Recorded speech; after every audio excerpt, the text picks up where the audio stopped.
But yeah, I was thinking maybe we could start by watching this one video that's actually really connected to kind of what we've been talking about.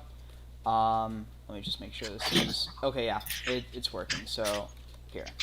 Um, so this is about this video is about Gaia, and what's really concerning is they started off as like just a what was it, like a yoga company, but then they've expanded to basically move into the influence space, and now they're very like heavily connected to like a lot of stuff that's like right before QAnon, and so if it wasn't for them, probably so many people wouldn't have been able to be radicalized into these beliefs. Is this Gaia. related at all, Ariel, to the Gaia project or no? I'm not sure. What is that?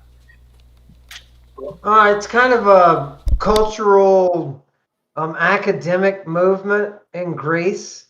It's, but I think its origins are here in the United States.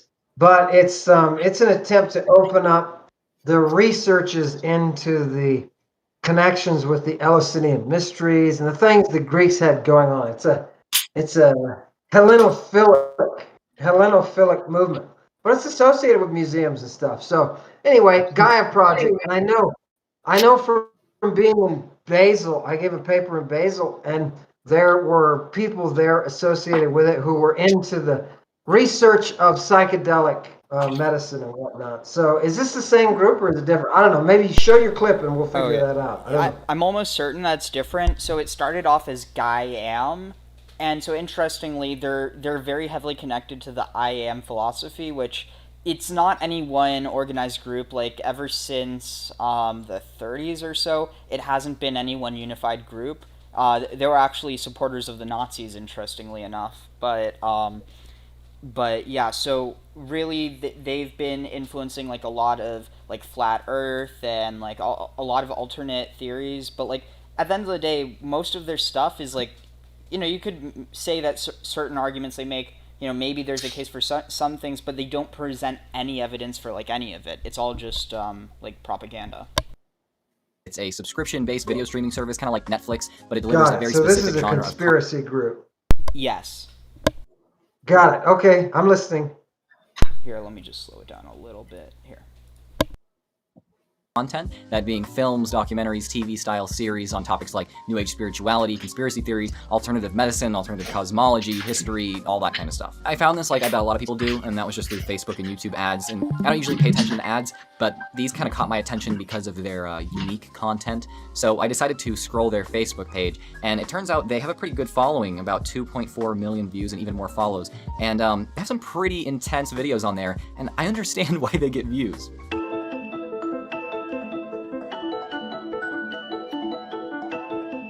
16th century maps, actually the most accurate that we've ever had. Satellite imaging, that is all BS for sure. Ooh, there are pyramids. First of all, this can't be Photoshop. This cannot be Photoshop. It's really not possible. Okay, so this guy basically said that he saw some kind of spacecraft that could fly from one pole to another. How long ago was this? Was Elon Musk around in those days? I could believe it then. They have a lot of videos like that, so obviously it's a great place to make sure that you are informed about all the important issues in the world. They also have a YouTube channel where they post kind of similar videos, as well as some free episodes from their actual streaming platform. From demons and fairies to UFOs and Bigfoot, tales of the unexplained have been a part of humanity's story since the beginning. Bigfoot and other cryptids have a strange habit of showing up near UFO sightings. And those who encounter either of these phenomena often discover newfound psychic abilities. Wait. People that see Bigfoot and UFOs develop psychic abilities. I think the people that say they've seen Bigfoot and also say that they've seen UFOs may claim that they develop psychic abilities. Whether or not they actually do, that's maybe another thing altogether. These entities are able to shift up and down the electromagnetic spectrum, appearing and disappearing as they please. Keel called this... Whoa!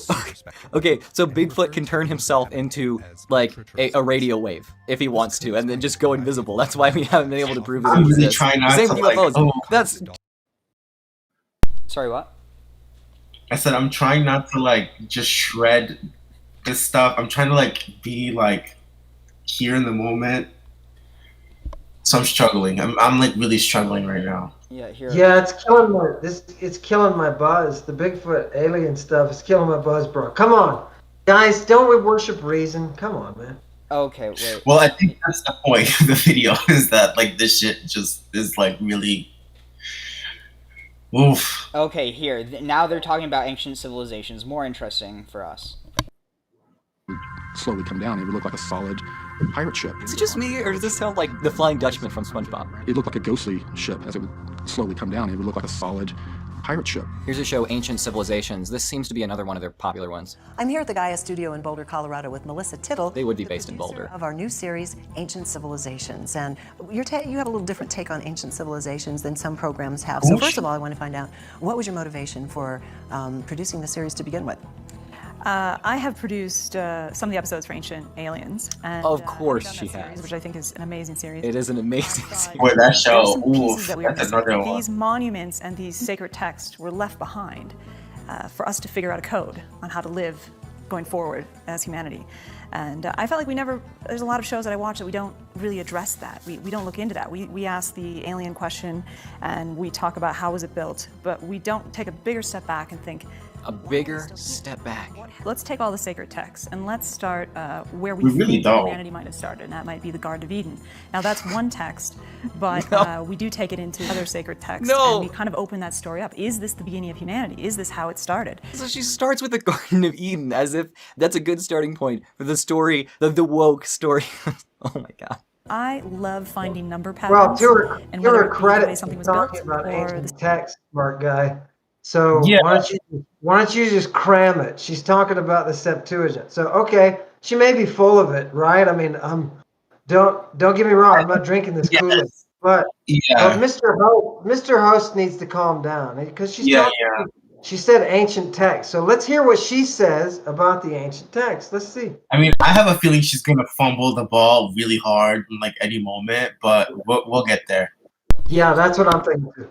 And I think like the key thing is that they are priming people to the mysteries, but the thing is they're not leading people to the mysteries. They're leading people into this like kind of what you were talking about before. I think wait, wasn't you, Mateus, who was talking about like kind of like the pseudo mysteries, or was that Ammon? I forget. Like the Yeah, no, I think I may have mentioned it, but yeah, it's related to what Mateus is saying with that he talked about his background. Yeah, let's forge ahead though and see if she toes the reasoned line. Let's see if she does it.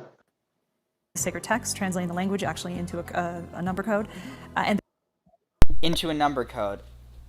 Probably going to fumble it, but still listening. there's a lot in the show, Yeah, and I there's think something there. you'll see a lot of patterns with certain numbers that you'll think, okay, I kind of knew that, but I had no idea that attached to this one and that and this. Yeah, numerology is extremely prevalent among tons of conspiracy theories, among different religions, like cult-like religions, especially like Jehovah's Witnesses. So I'm not really surprised that they're saying that they're into all of this numbers game. Now, here's one called Psychedelics. Notice that she said language. If you can pause it, Ariel. Notice that she said language. She didn't specify which one. And when you talk about numerology, everybody's gonna focus immediately on what we got through the Middle Ages, which was Kabbalistic.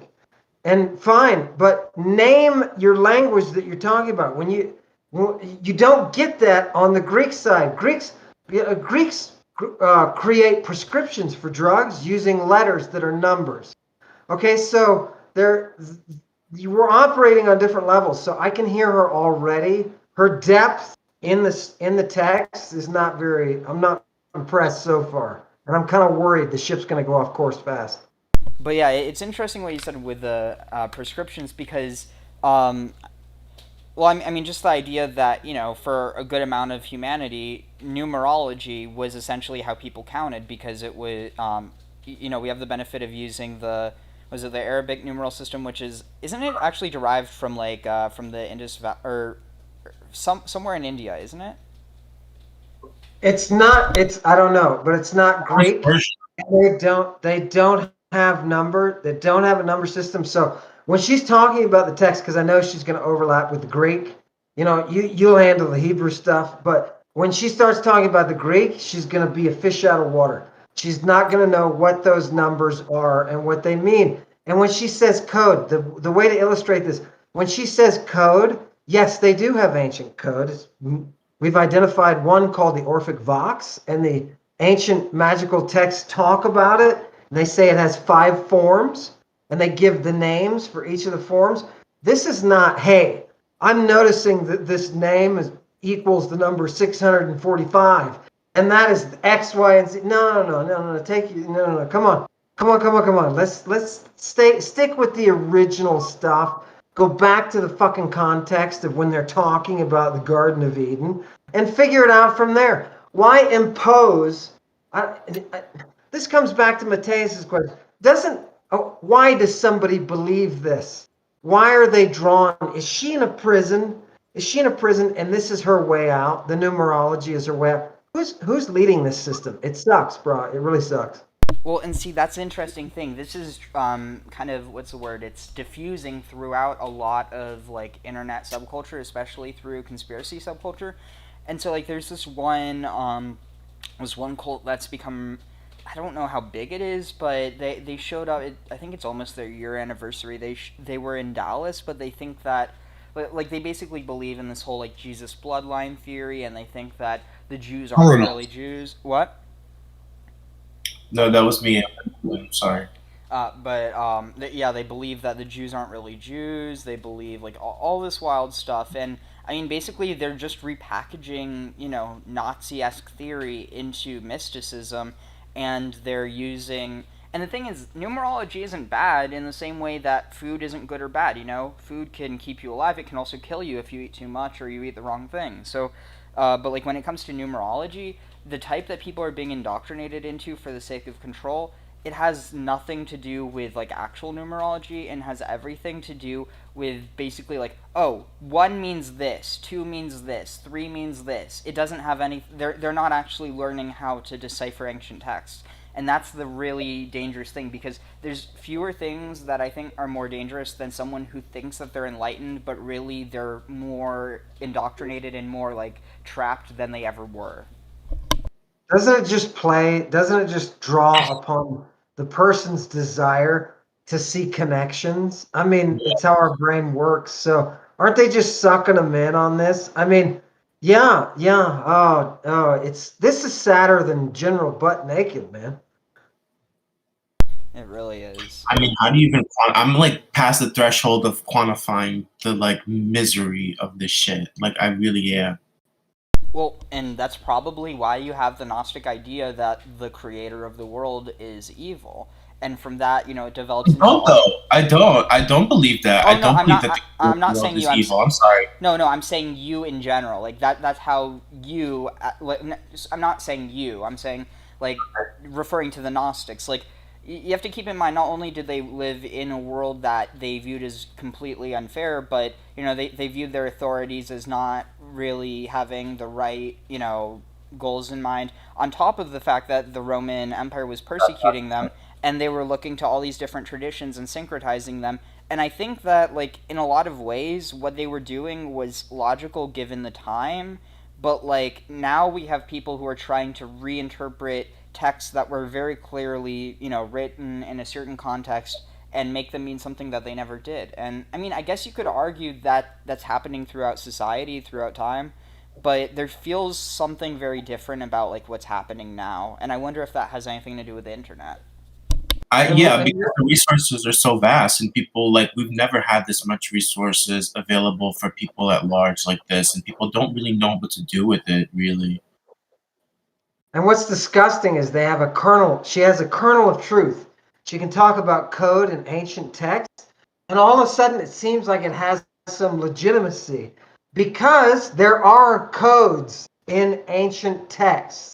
There are, but the decipherment of those doesn't involve aliens. It doesn't involve Sasquatch. And when they suddenly congeal together demons and fairies with that, now you're just okay. Now I feel bad. I feel bad for people who are reaching out and they aren't able to actually contact the original. So let's see if she goes back. Let's see if she works the text. Let's see what she does, or if it's just a psychodramatic, psychotic episode where she's making connections and people are believing her. And next thing you know, we're marching and killing homosexuals, right? Right? It's on psychedelics. Okay, let's go. Psychedelics are the antidote.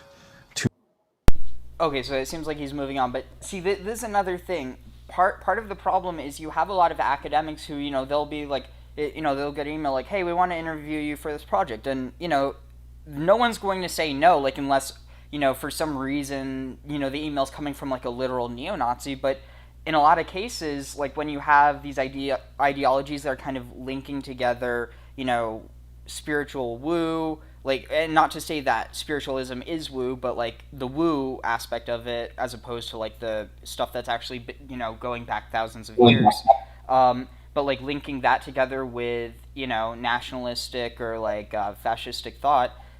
Not to say that they're both the same. I mean, they're connected in the same way as this connects the two. But I think what's really relevant is, oh yeah, how, like, no one wants to turn down an interview because the whole point of, being in a position of having this knowledge, you want to share it. But then you have, someone who has, a lot of legitimacy, like Dennis McKenna, who gets interviewed for this, and then his testimony or, his research gets lumped together with people who have no legitimacy. And not only does it kind of diminish what he's saying, but it ends up actually supporting and giving weight to the people who have no credibility. Yes, because the check clears. As long as the check clears, I mean. Let's see what they do with Dennis McKenna. I'm curious. Let's see how they put him in with the aliens. To propaganda. Are you sure about that? Wow. Okay, that's interesting, because they're definitely not an antidote to propaganda. They can be used to propagandize, as, kind of what we were talking about before, how, not during the stream, but before that, how, who is it? Oh, hey, FYI, we're streaming, just in case you didn't know. Huh? Me? Yeah. Streaming what? We're just kind of having, like, just a, conversation, watching some videos and talking about it. Okay, should I leave? Oh, no, you're welcome. I just wanted to let you know in case you Y'all didn't want can to do whatever, I'm fine. Wizard, you showed up right when we started talking about ancient aliens and drugs, and I think you've come in at a good time. Okay, what do they do with McKinnon? Huh? I'm just saying, what do they do with Dennis McKenna here? No, please, Ariel, let Wizard see the debrief me, please. Yeah. Keep playing this. Let's see the aliens. Come on. That's fine. Yeah, I'll be quiet. You develop a mindset that sees through all that. That's no the one's real been reason to they're me. I don't know what y'all considered been talking dangerous, about. So we're watching a video about Gaia, and basically how they are propagating theories that are leading to kind of the state of the world right now. And so just before, there was this one lady who was talking about ancient texts, but she was just completely fumbling the ball, talking about ancient codes that are encrypted within the text, but then not talking about how or what, and so just kind of leaving it open to her interpretation. Ammon had a really good criticism of it. As Tara said, psychedelics make you have funny ideas. Yeah, they make you woke. But funny ideas are dangerous ideas, They're basically saying that these psychedelics make you woke, and the man can't. Do not expect me to be very useful. No worries. And besides, some of the best thoughts come out when you are inebriated. I mean... I'm not sure. In my case, I'm not sure. I'm already pretty coherent when I'm sober. Incoherent. Incoherent. Wizard was the smart one. I wish I could have joined you for that play. Wizard is bringing the voice of Bacchus tonight. So okay, if you say so, sure. Vox Dionysica. Not incoherent, just yeah. Yeah. Tell us what you really think, Wizard. Here, look at this. I will. Show me. You missed General Butt Naked. He kills children. He kills children in Africa and sucks their blood. But then he Okay. converted to Christianity, and now he leads a movement. Yeah, he leads a movement of those So who the are. same thing, basically. Yeah, The same thing. He's just suppressing it now, is all. See, and that's kind of the really strange thing. Like, I actually remember reading about this for one of my classes, how there was, like, during the medieval period, because there was this perception among Christians, you know, completely false, but that Jews were, you know, stealing Christian children's blood and using that for the Passover wine, and basically Christians started to think that, you know, this was being used, you know, for all these different things. One of which was like, you know, for magic, or like that it would bring long life or whatever, which is, you know, what people are starting to believe again now, which is like, you know, completely insane. I mean, not to say that they're anyway, but the main thing that just is really striking is you actually had Christians who tried to go to Jews to purchase Christian blood. Like, it's the most bizarre thing. Yeah. Like, and given They're all very obsessed with blood, it seems like. And it's also kind of interesting how you actually have, you know, a sect of Christianity. I mean, some people would call it a cult. I'm just going to call it a sect. But how Jehovah's Witnesses refuse blood transfusions. Cult. Yeah. Yeah. It's a cult. It's a cult. I just. It's a very homoerotic cult. Yeah, but I don't know. There's definitely this like hypocrisy where just in general, like when there's something that you're saying, you know, these people are doing it, and like you're so convinced of it that you can't be convinced even with, you know, evidence that this is, you know, completely without foundation. It generally is that it's something that like you're trying to project onto someone for a reason, whether it's because you're doing it or whether it's because it's something that like just that you're convinced is happening, and so you're projecting it onto other people. But some people are just bored. Which one of us here has the baby blood? Okay, let's just throw it out. Let's just throw it out there.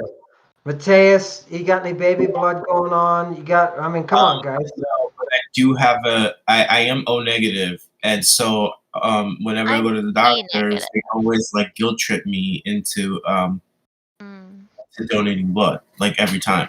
And I always do it, but I don't like doing it. Well, yeah, well, just do it for money, you know? Just ask like, okay, what are you No, they're like, well, would you like to donate money? Would you like to donate your blood? Because, you know, you're like O negative, blah, blah, blah. And I'm like, yes, donate it in exchange for money. No, it's donation. They don't give you money. They just a lot of places do though nowadays. Just demand it. No, this is like no, this is like the doctor's office. Talk about blood money. Sperm bank? Are you going to the sperm bank now or what? No, the blood drive. Well, you know, honestly, I don't know. I've had a lot of mean nurses in those things. You know, the people who take your blood. They make it really painful for no reason. And I don't know. I feel like you should demand that they pay you. Well, you know, at least buy food. Now they're also paying people for like stool samples, like if you have the right gut microbiome. Allegedly.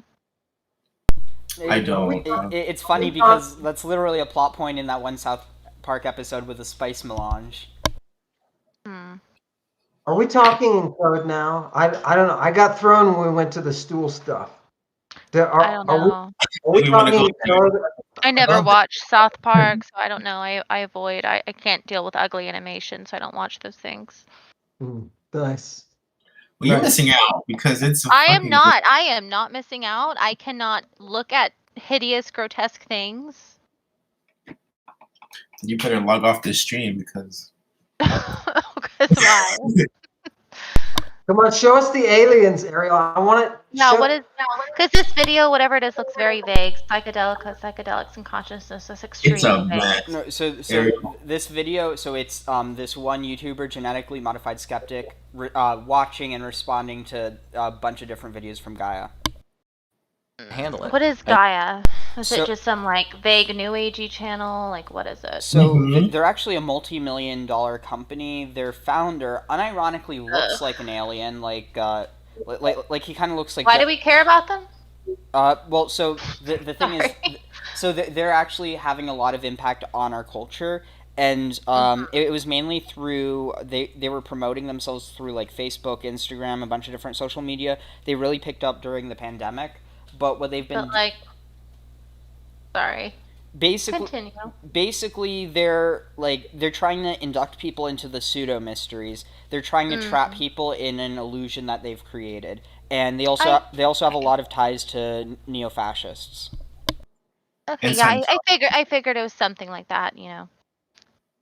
And then they show a hippie bus. This all fits together just so cohesively.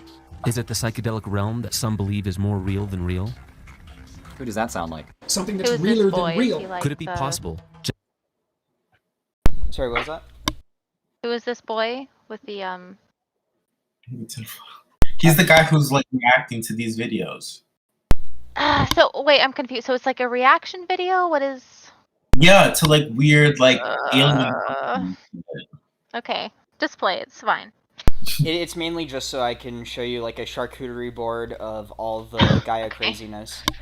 Okay. Just like a human I'll be organism, quiet, I promise. that plants communicate not only among themselves and to humans, but among all other species. Is this the collective consciousness of the planet? And is it cannot possible hear the war anything, on the though. mind Of the video. Can y'all? Yeah, can you up the volume at all, Ariel? Sure. Let me. Here, I might have to do that manually. 1 second.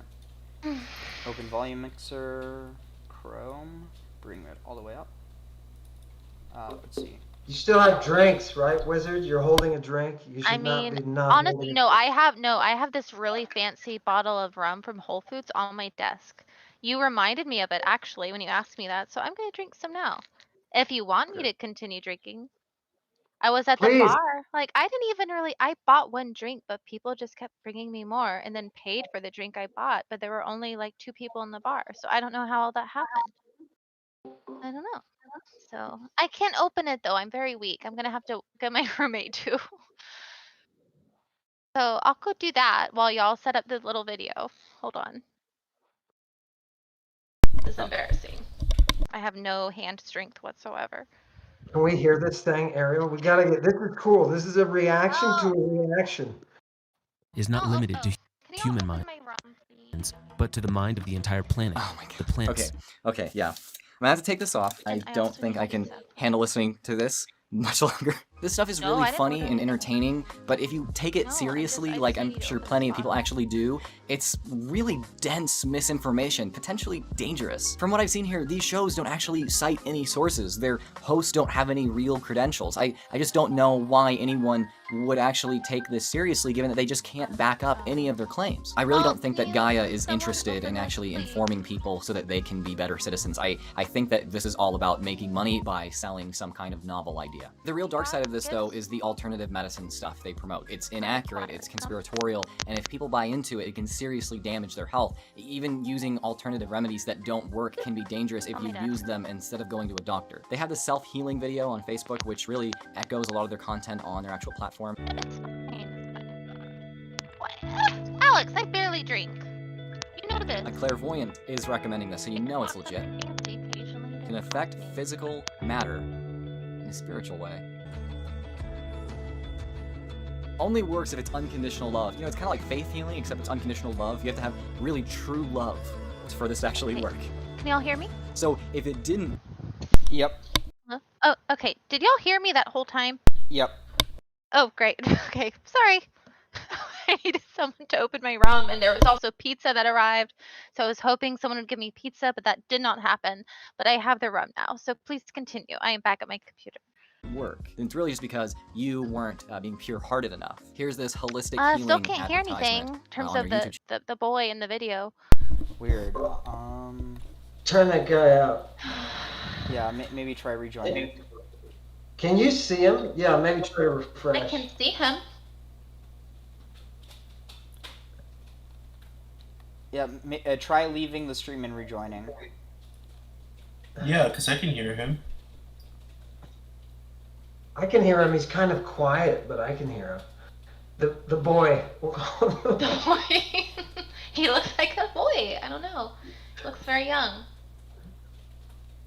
I wish we could bring up the woman again who was talking straight up, straight up stuff. I wish we could bring her back, but he's not going to bring her back. Here, actually, I'll go find the video that she was in, and I'll do that. Okay, because we need a concrete example to work with here. Here she is, wizard. Here, hopefully you can hear this. Did you rejoin the stream? Me? Yeah. I never left it. I just walked away from my computer physically is all. No, because that might help with the sound. No, I'm still in the stream. But you're not able to hear the sound, right? I can hear you. I just can't hear. Yeah. So if I'm in the stream. No, so I don't know what else I could do. So what I'm saying is, if you leave the stream, like you stop, you just you don't even have to leave the actual chat. You just click leave stream, and then you rejoin, and that might help with the sound. Oh, okay. Yeah, there is like a stop watching button. Maybe I think that'll make me leave it. Let me see. Okay, I've left the thingy. Troubleshoot because and I now can hear him. Like, why does everything need to be so complicated? Like, why? This is stupid. Okay, I'm clicking on watch stream again. It'd be so much easier if we were just in like a treehouse Airbnb and could just like watch these things in person. That would be pretty dope. But so, I mean, it's very doable. So also, any excuse to quit my job. Sorry, continue. Also, it's worth noting, I got here I'm getting an ad for Gaia.com, and it's pretty insidious because they advertise on a lot of things. So like, the moment you start getting into spirituality, you're going to get ads for Gaia. Yeah, I don't remember ever seeing anything of them. Just I instinctively disliked them, you know. Yeah. So. Okay, so let me know if you can hear this. We're writing a new story right now. Nope. We have to, because the evidence no longer supports the story. Okay, no, wait, I heard something just now. Yeah, but it was because... Yeah, see, so I can hear it, but I think you need to troubleshoot on your end, Wizard. Me? My end? I'm doing everything. Yeah, because I can hear it fine. I heard something for a moment. Just unpause it, maybe? Okay, here. Just play it. Maybe it'll... Yeah.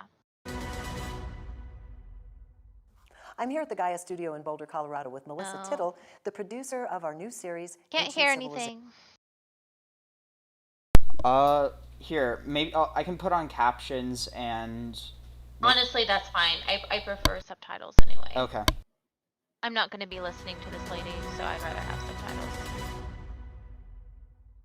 I'm here at the Gaia It's a studio in miracle Boulder, that I can Colorado even with Melissa focus on Tittle, anything the right producer now, of our new series, Ancient Civilizations. And you have a little different take on ancient civilizations than some programs have. So first of all, I want to find out, what was your motivation for producing the series to begin with?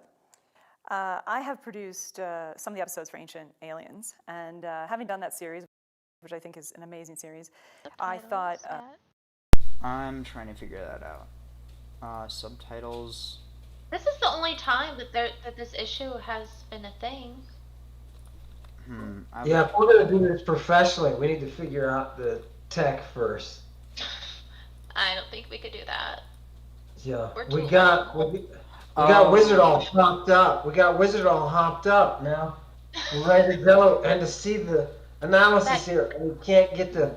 This is like, somebody needs a Viagra. Why?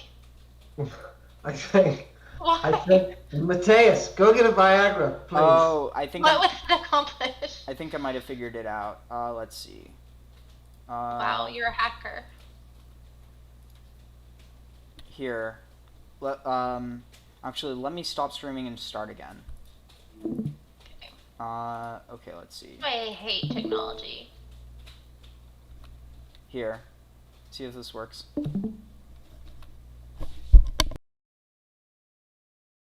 There are some pieces that we are missing, and I feel like it's the bigger picture. And the big... Strange. Yeah, I can barely hear her. She's really quiet on my end. I can barely hear her. I mean, have you seen this video? Can you just like summarize what's...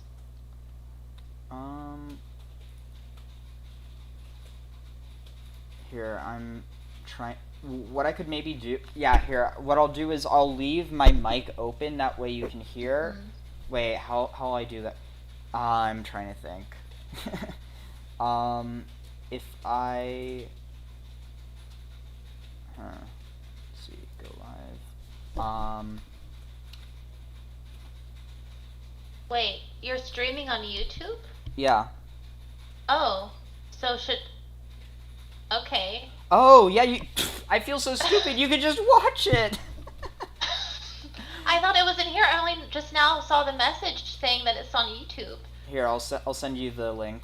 No, I already got the link. It was posted in the text chat. Oh, it was? Oh, cool. Yeah. So, but I see. Okay, so this should work now. So that solved it. Wow, great detective work, everyone. Great detective work. It was all you. Let's be real. I don't know. Okay. So A little bit of alcohol, and that genius comes out. Am I delayed or something? Because I'm hearing it's echoes of my voice from when I said 30 minutes. Yeah. It's a little bit delayed. So just wait until we start, and then it should be.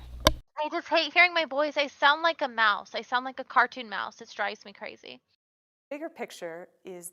Oh wait, here we go. I sound like a mouse? No, you don't. It's just someone hearing You're their a own. liar. No, seriously, it's someone hearing their own voice. I sound like a mouse when I hear myself speak. I don't know. Okay.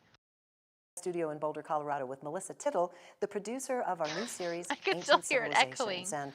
And you have a little different take on ancient civilizations than some programs have. So first of all, I want to find out, what was your motivation for Okay, I could hear the producing blonde series lady to begin now. with?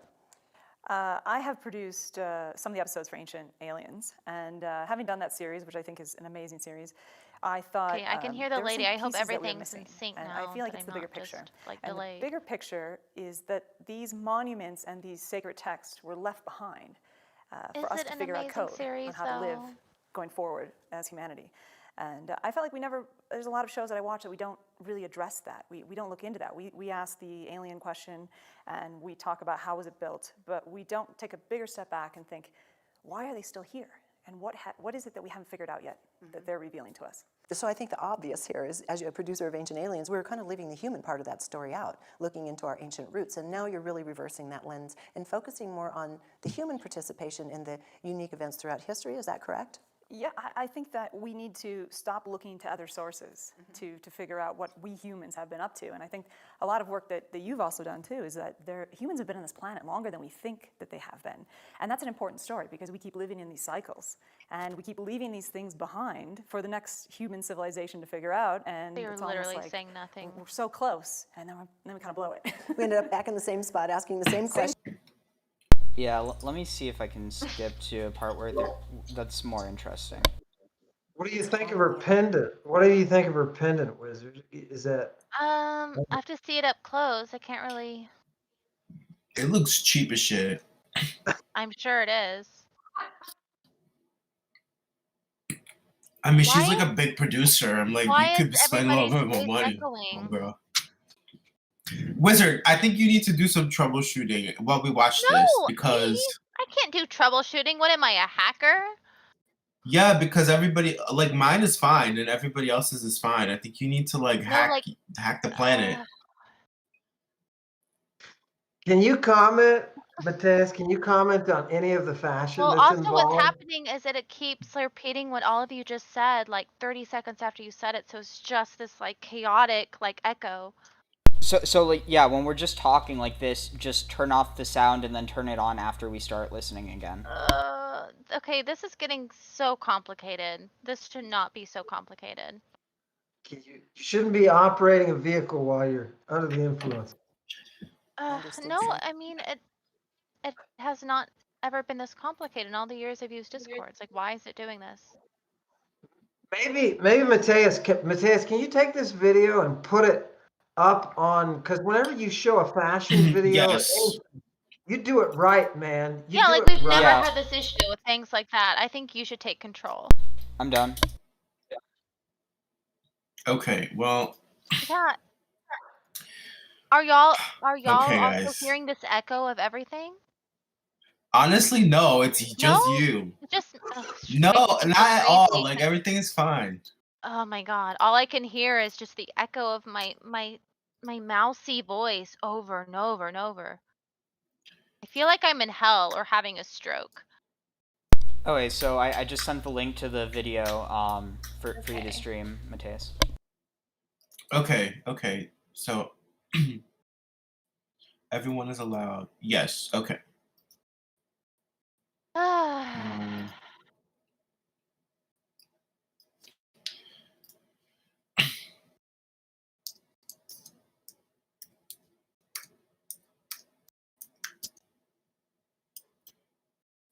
Ariel, I am so sorry for your stream. Like, Ariel can still guide. He can still guide through the process. We just need to be able to see this, and we need to be able to comment and hear it. Okay, Regina Meredith. Okay, here we go. Also, hey, hey guys, this is Karthik. The guy that I met when we're crowded around those two bigots. The guy wearing the "women are property" and the other guy wearing the. Where the fuck is the headphone? What? Well, welcome. Testing. Thank you. My AirPods weren't. It's a bit Oh, fuzzy. there's another person. Yeah, I joined the stream and it immediately started blasting at full volume. So I was trying to figure out how to get the AirPods to work, but they wouldn't connect fast enough. I mean, none of us know anything, so you're fine. You're just fine. Nobody knows what's going on. Man, it's always funny though to see the. I think it's a unique. I don't know if it's a unique trait of like this particular like. I don't know if it's the everyone in the world, but it seems to be like fundamentalists in America have very little understanding of the actual Bible. Ancient civilizations, and I know it's you have a tragic. different take on ancient civilizations than some programs have. So first of all, I want to find out, what was your motivation for producing the series? Okay, well, I can hear it this time. I mean, there's that. I have produced. Okay, so let's listen. For ancient aliens, and having done that series, This which I one's- think is an amazing series. Sorry, I had. There were some pieces that we are missing. I'm having general audio issues, so I had to move. So I had to like disconnect some stuff. Hold on. That would be why. Can you join the stream? I feel like it's the bigger picture, and the bigger picture Or like a join is activity that these option. Yeah, let's see, invite to activity. I hate technology. Wait, Karthik, what's your username again? Or like at least the first part? Karthik Srikala. Just look at my name. It's like my name's on there. Oh wait, yeah, I'll just look in. Let's see. Yeah, while I'm doing this, I'm also writing up a use case diagram for insurance. Oh, nice. So. Oh, okay. Yeah, it's complicated. Oh, I guess maybe I never added you to friends on Discord. That might be why. Let's see.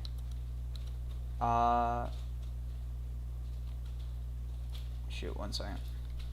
Let's see. Honestly, Discord is so difficult to use, like, if you're not, like, so familiar with it. Okay, there it is. And I copied the wrong thing. Or maybe we're just really dumb. That is possible. Could just be that. Okay, there, I just sent you a friend request. Oh. Who is that? Accept.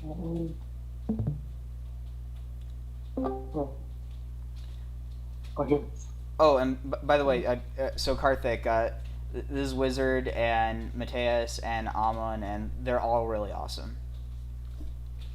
Nice to meet you guys. Sure. Hi.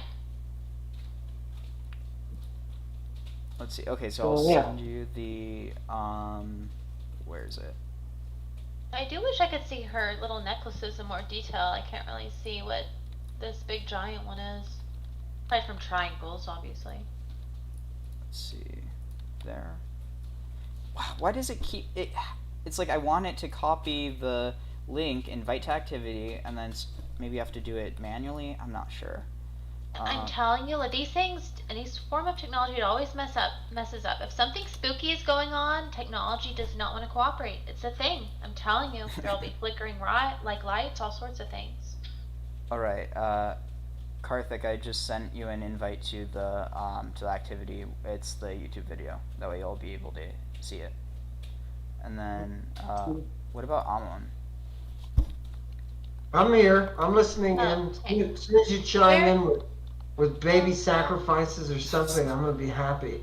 Where's your snake? I want to see your pet snake again. Apparently, it says that on this operating system doesn't support it or something.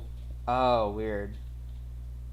I'm on my phone. That might be why. Oh. I'm in a public library right now, so I'm sketching out things. Okay, instead, let's just like meet up in the desert somewhere. I could just take a Greyhound since I don't have a car and like be done with it. Much easier. Please bring some alcohol and any sort of hallucinogen that you can find. Please. Yeah. Can you regale us while the brains are working on the technology here? Can you regale us with some visionary material? Like what?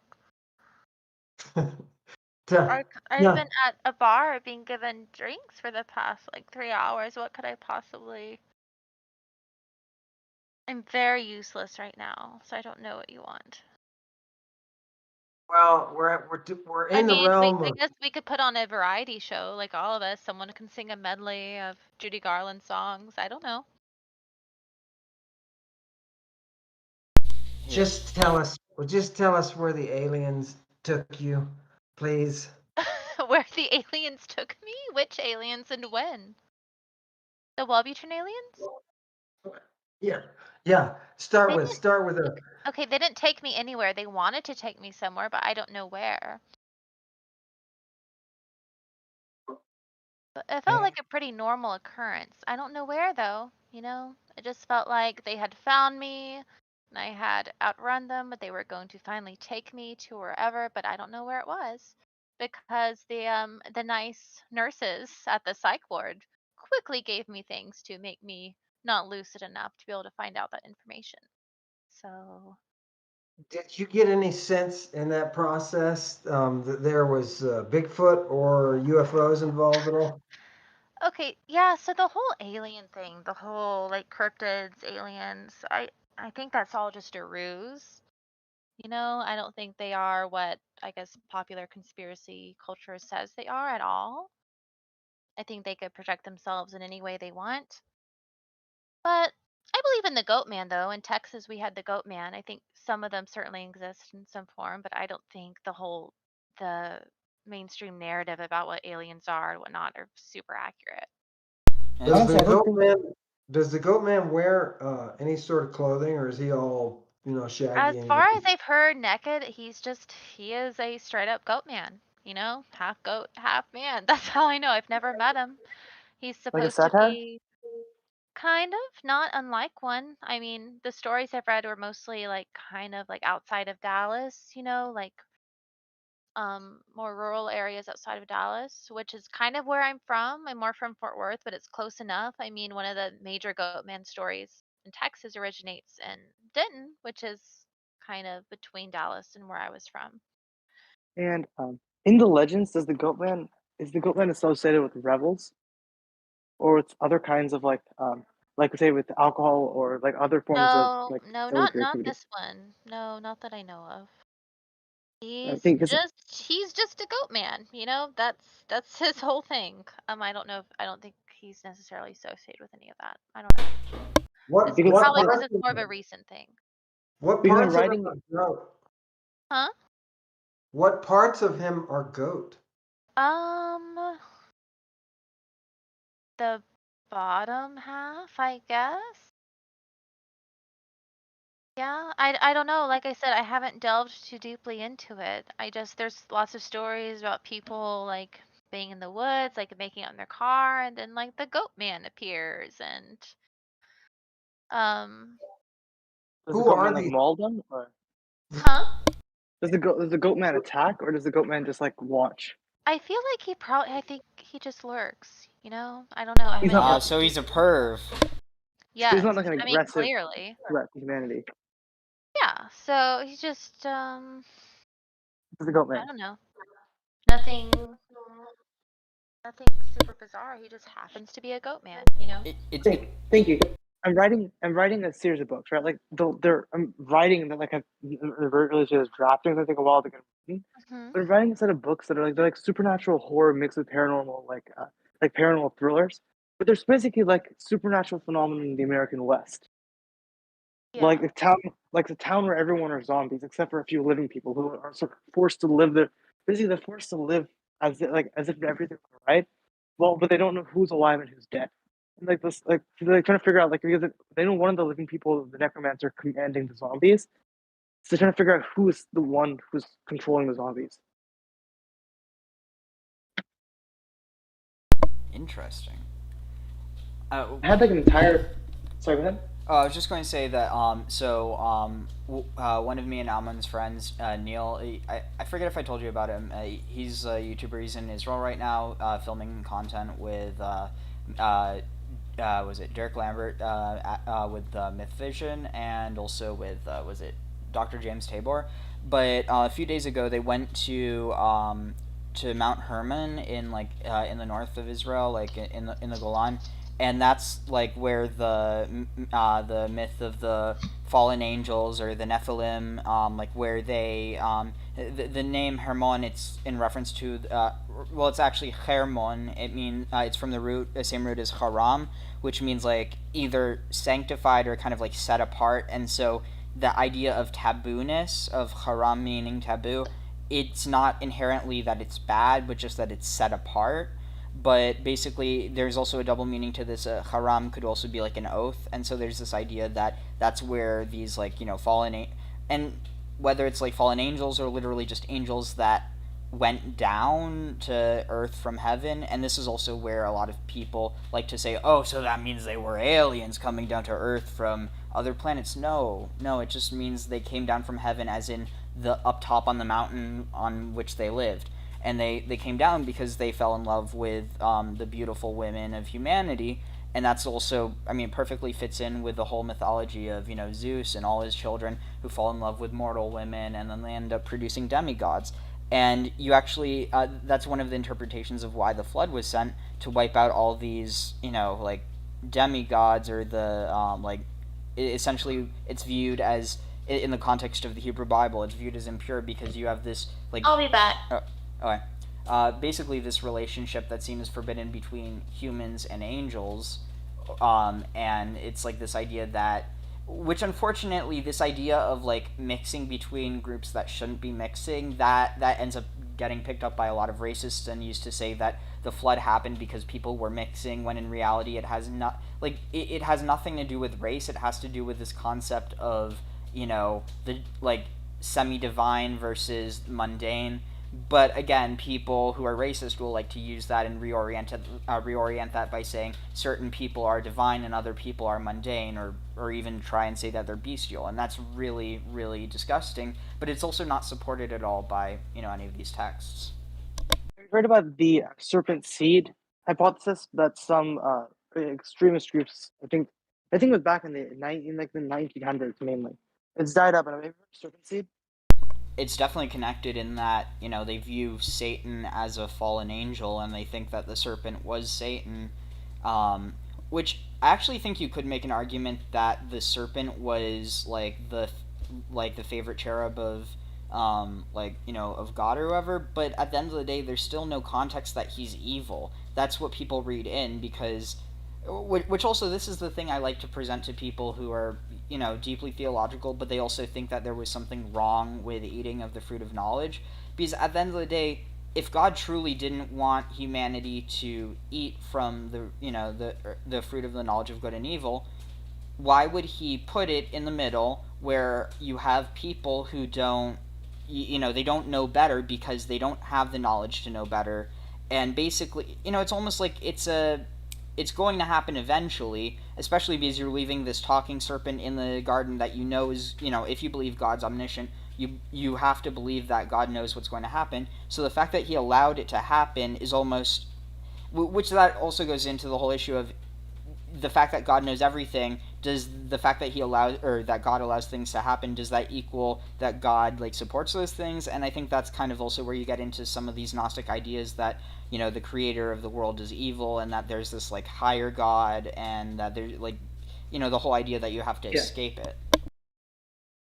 I mean, here's a version that I've heard, at least, that about the tree of good and evil, like the tree of knowledge and the tree of life, right? The two trees in the Garden of Eden. Is that's at least that's I can't, I don't know how to pronounce anything, but the interpretation I've heard is this: is that while Adam and Eve lived in the Garden of Eden, they ate of the tree of life. Now, the tree of life grants extension of lifespan, or at least in the case of Adam and Eve, it would have made them immortal. As long as they ate the fruit, they would not die. But once they consumed of the tree of knowledge, then they gained the ability to discern. And so here's the version I've heard: God very much did not want his children to eat that apple. Why? Not because it was some divine mandate, like you can't eat this thing because they say so. I think that's stupid. I think that's a really shallow. I think it would be a really shallow way for any being of any kind to behave. The interpretation that I prefer is that God didn't want them to eat the apple because eating the apple would bring horrible suffering on his beloved children. But he knew that they had to give them the choice, or otherwise it wouldn't mean anything. They couldn't be you can't. In order to allow Adam and Eve to be good, they would have to be given the chance to. They would have to be given the chance. They would have to be chosen. You can't. Obedience isn't obedience if there's no chance to disobey it. So you give them a choice: eat of the tree of life as you are now, remain immortal, but never understand, never have the ability, the faculties of moral reason. Be as almost like a beast of the field, a being which understands hunger and satiation, but in this case, almost like a well-fed beast. It's a beast. Take a parrot in a cage that's being fed. That parrot wants for nothing. That parrot is not free. But let go of that parrot into the wild. That parrot now experiences hunger. It has to search for food or it will die. But that same parrot has become free. So in the same sense, freedom and happiness are mutually exclusive. You have to pick one. Adam and Eve chose knowledge. They chose to be free over being happy. God wanted them to be happy, but it's like, okay, you made the choice to be free, I'll give you freedom. But these are the consequences of that freedom. So when he cast them out of Eden, the reason he did that is because you can't have both gifts. And humans in their fallen state would have reached out their hand for the tree of life and would have destroyed them. So he had to take them away from the Garden of Eden and place a cherub at the gate with the flaming sword. I think that's Archangel Uriel in some versions, to keep them from getting back in and becoming gods. But in that case, what I see is that it wasn't that God cursed them out of anger. It's that God basically gave them the consequences of their choice, the natural consequences of their choice, not the vindictive punishment. Interesting. I think there's something fascinating about what you said about the connection between the mutual exclusiveness of happiness and freedom, which I don't think it's entirely that case, but that they are opposed. Not that you can't be both, but that essentially it's kind of like the paradox of freedom when you have so many choices that you're paralyzed and you don't know which choice to make.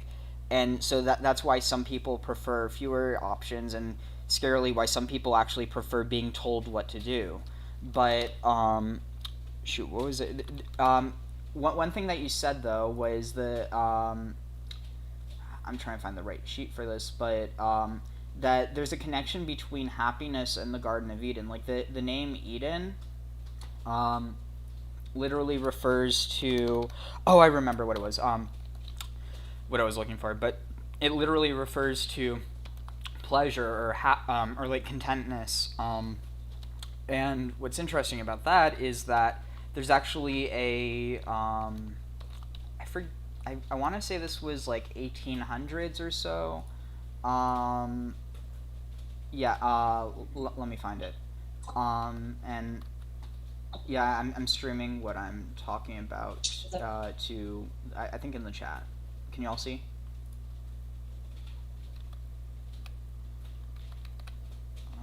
Sorry, 1 second. In the text chat? No. It's I'm streaming it through Discord, in the Oh yes, I can see it. Yes. Okay, so Yes, I'm just eating pizza, so I wouldn't be muted half the time. Enjoy the pizza.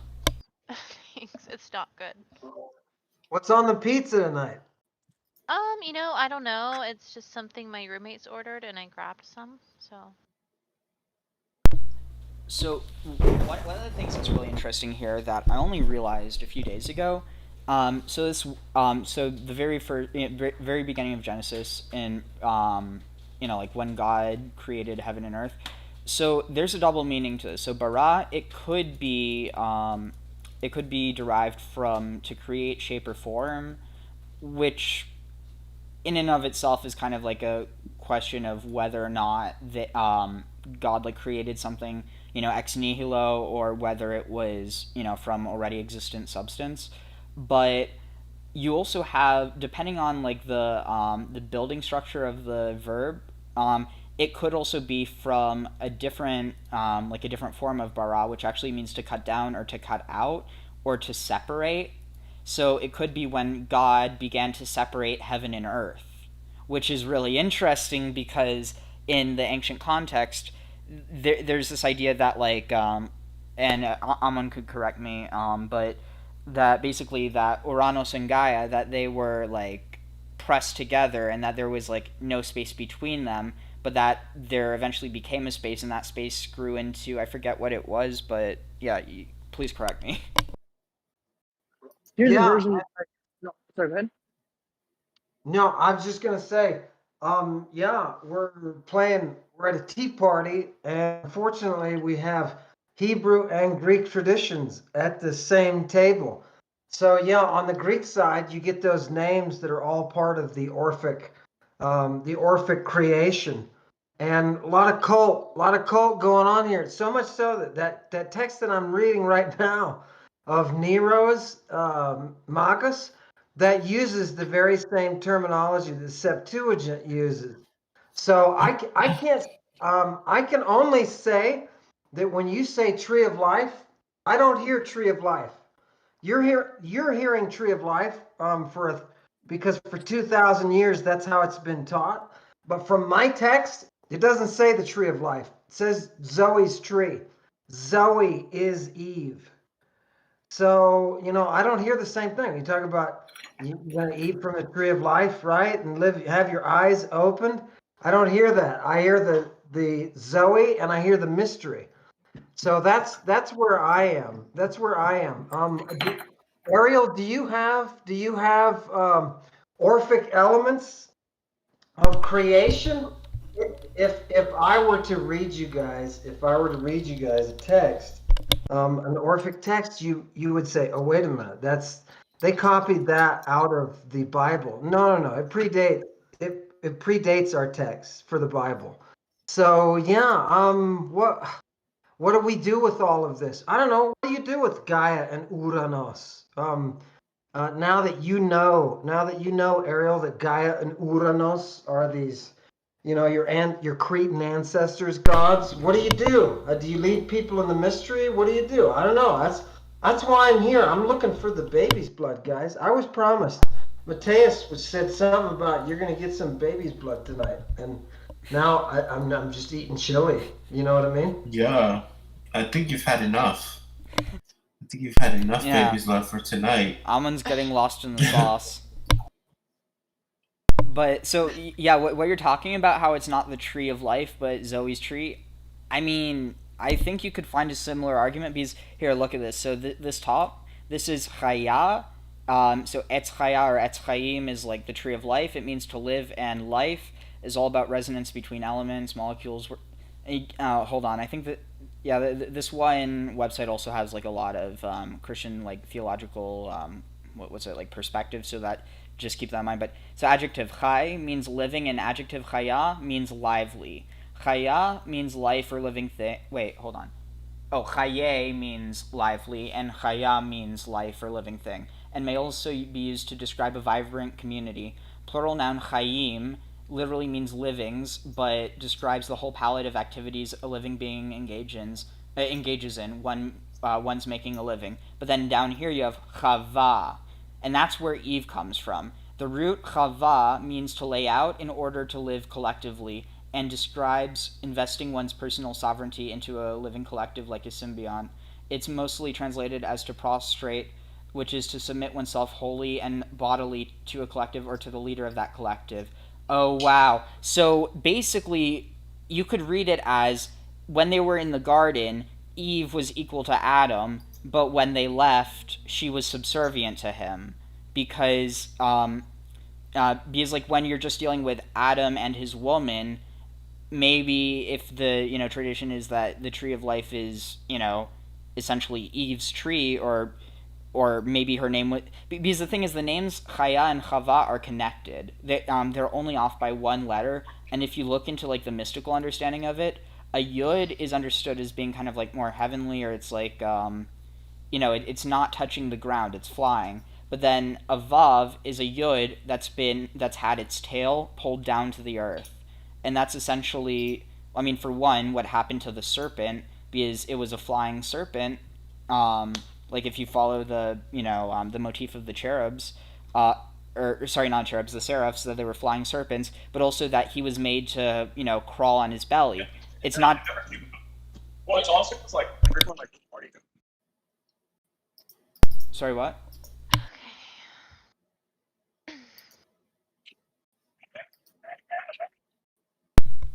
Mateus, you're kind of lagging. I'm not the one talking. Oh. I wonder who that was.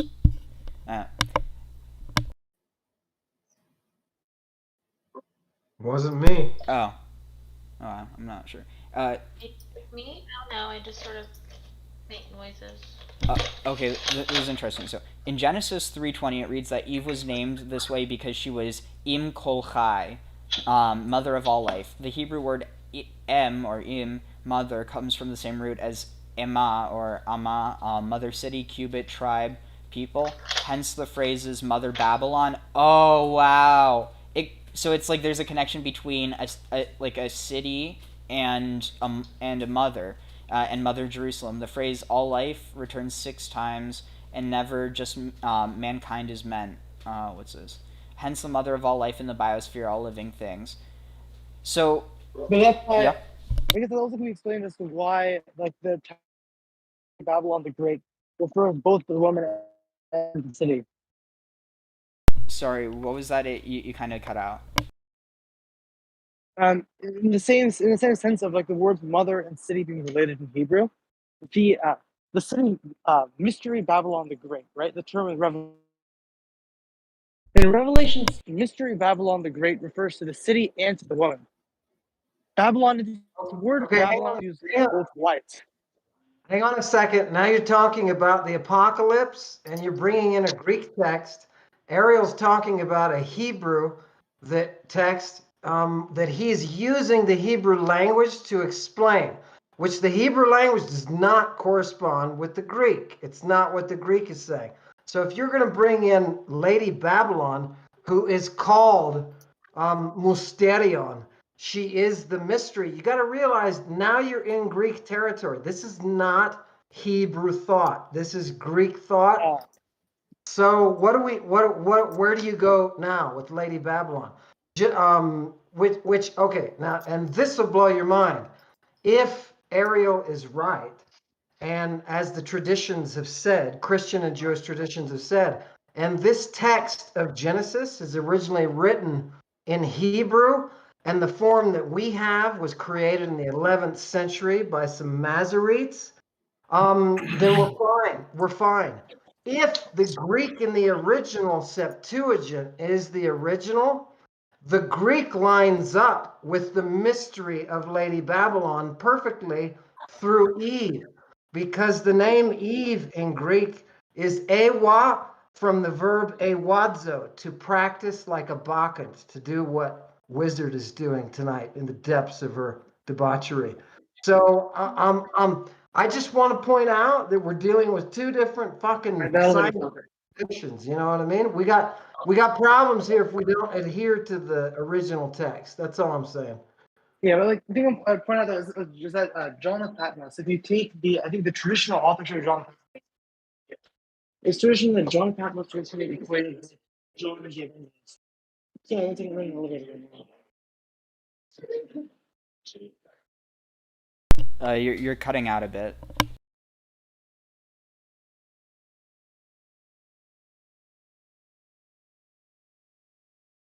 So that's making it.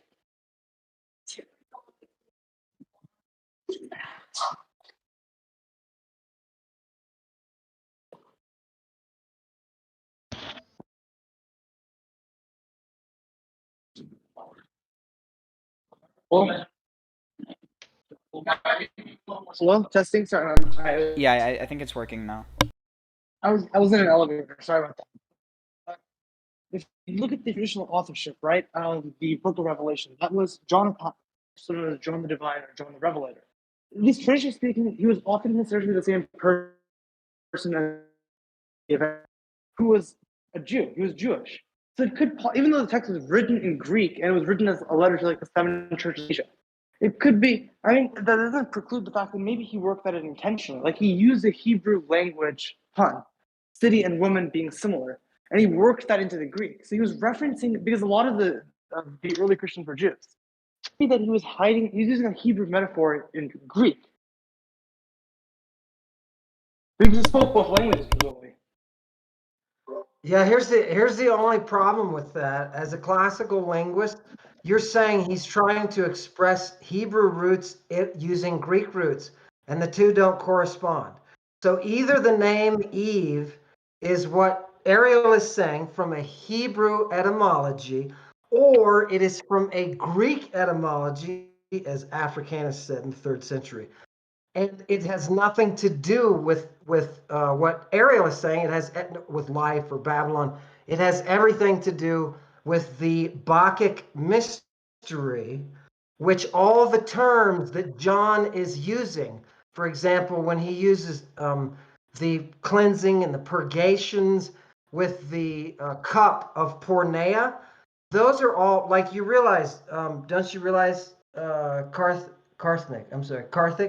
Don't you do realize that the term mystery is not a Hebrew term? That the term cup of porneia, that's not a Hebrew term. So if John actually can't convert. Nobody can do this. You can't use the same base from a different language and express it with a different base in Hebrew. So that's all I'm saying is traditionally we think, oh, well, these guys are all Jews, so they're all actually speaking Hebrew. There's not a goddamn one of them that speaks Hebrew.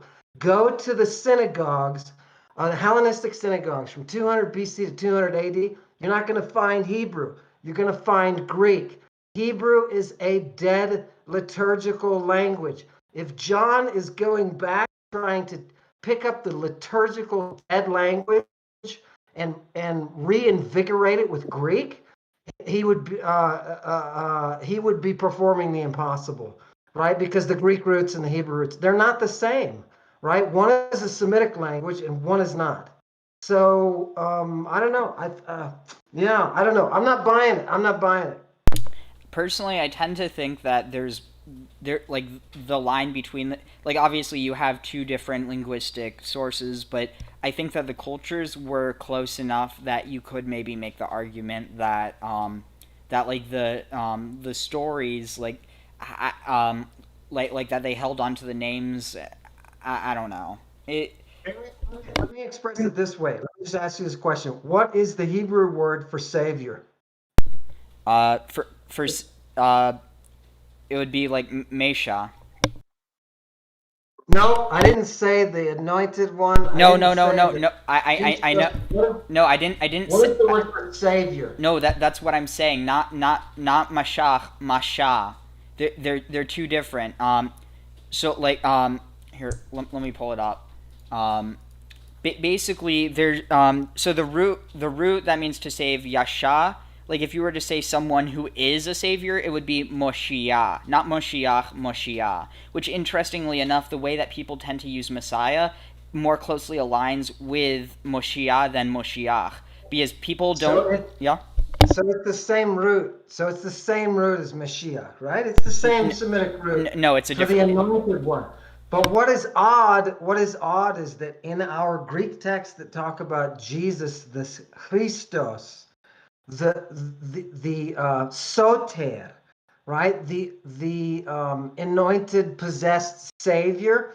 That word soter doesn't use a Greek word. It doesn't use anything that's even related to Hebrew. It uses an old Greek concept from the Orphic hymns in the 5th and 4th centuries BC. So the word soter, savior, has nothing to do with the Hebrew context. It is completely a Hellenistic Greek word concept. So, I mean, what do you do then? You can back translate that like the Masoretes did in the 9th and 10th centuries. You can back translate that into Mashiach all you want. It doesn't exist. It doesn't exist in the Septuagint. It doesn't exist in the New Testament. That is a Jewish concept spread over a Greek concept. And why did they do that? Because they couldn't. You can't match roots. They're different words. They're different concepts in different languages. So all I'm saying is when you get this image of John of Patmos sitting out there doing his his inspirational poetry, realize that this is based upon Greek traditions, right? When you do me this favor, take the Sibylline oracles, set them side by side. They're written in Greek. Set them side by side, and everybody says, "Oh, this is syncretic. This is Jewish and Christian and pagan ideas all coming together." Yes, and they're all expressed in the very same Greek that is non-Hebrew influenced, that is written that we see in the direct writings of the Sibyl. So how is it that we're taking these concepts that are so pagan and suddenly saying, oh, well, no, it's Jewish and it's Christian as well? We're doing that only because we have to. Since the first century, we have to make that connection. We have to do that. I don't think it's good linguistics, bro, to do that. I think it's bad. When you start talking about Lady Babylon, you're gonna catch a nerve with me, because this is old Greek mystery. These are the guys that Matthias is looking for. These are the guys with the child sacrifices, right? These are the guys with the blood and the essence. We got to suck essence. You know what I mean? So one thing that kind of supports your argument with that is that there's no actual reference, like no direct references to the term the Messiah in the Tanakh. It's only used in the Talmud. Yeah, bravo, brilliant. Which is later, right? Which is later a reconciliation of the text, right? When those Masoretes came along and they were like, dude, we got no sacred original. We have to come up with a sacred original. And they went back to the whole story of the Septuagint. 70 some guys got together and magically in different cells came up with this Greek translation of a Hebrew original. Bullshit. If you're willing to believe that, I got bullshit for you, right? I can sell you a bridge in Brooklyn for that. Ariel, it's there. The evidence is there. You're working with the text, and that's all that we can say is what those texts are conveying. I like the fact that you stick to that. It kind of, I don't know, it kind of pisses me off that we've had 2,000 years of taking these texts and assuming certain traditions about them. All of my students in seminary sit there and they actually believe that Jesus was walking around and that he was actually speaking Hebrew. He was speaking Hebrew and he was living Hebrew and he was walking with Hebrew context. Bullshit. The Hebrew was dead by then. Completely dead language. It had to be resurrected. And you know what I'm saying is fact, because modern Hebrew is just another derivation of that. Modern Hebrew is a creation, right? Well, wait a minute. What are we going to do about how do we create words like ice cream, gelida, right? How do we back translate these words? So, there's a weakness, guys. All we've got are the text. If we're going to be good detectives, all we've got are the text, and that's all we can say. If Karthik, if you want to say something about John of Patmos and those sacred texts, realize that all we have is that actual text, which is in Greek, right? So, yeah. What was your point about the apocalypse? At least, I understand what you're saying a bit better. And I mean, I'm pretty new to this, right? Like, I wasn't raised Christian. I wasn't really exposed to the Bible as a child. Like, I looked it up myself.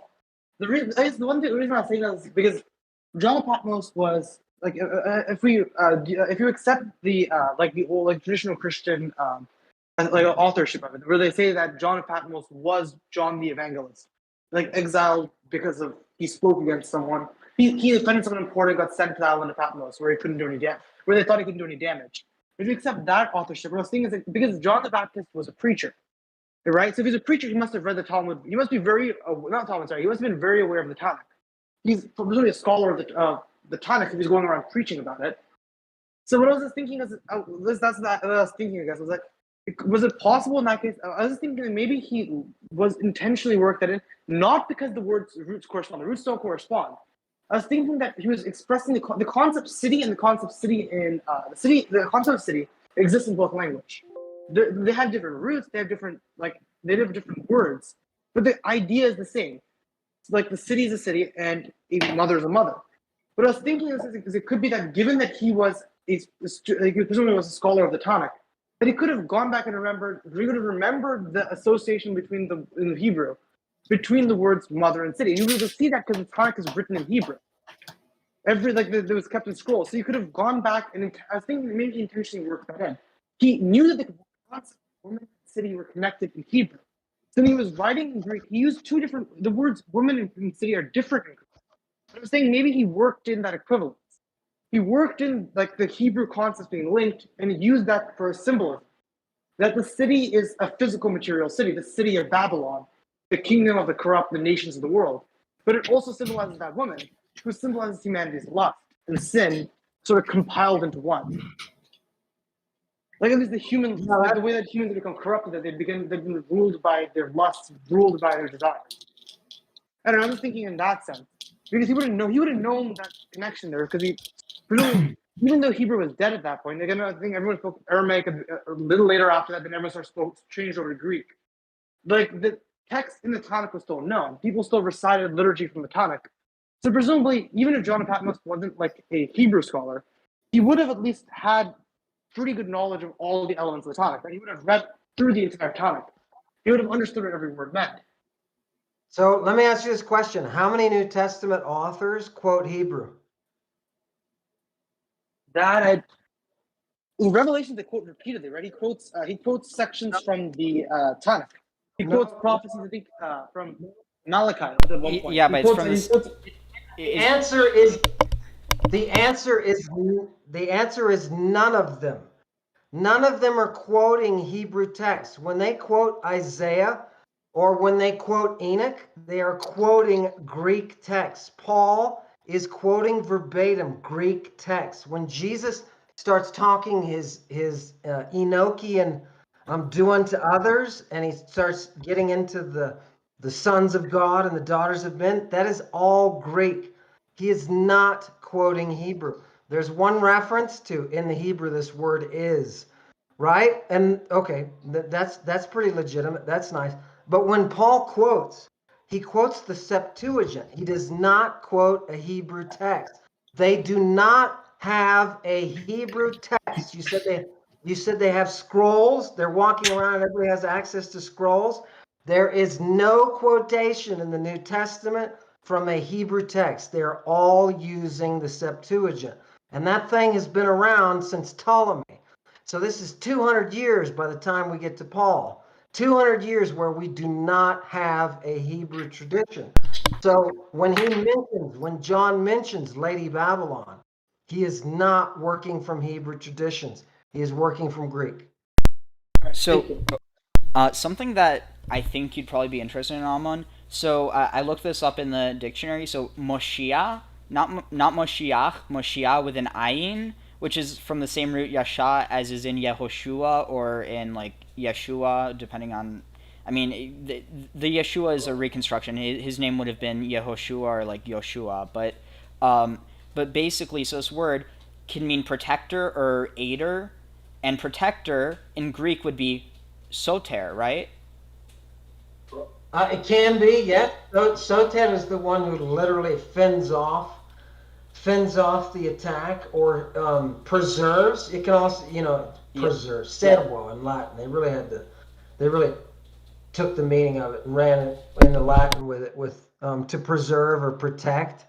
Yeah, it's the STR root, and they get its use in oracular cult where they are performing historia, where they are performing the inquiries, right? That little girl that follows around Paul and pisses him off, she's one of those Pythia who's using the historia, and she is yelling at Paul, hey, look, there's the guy who follows the soter.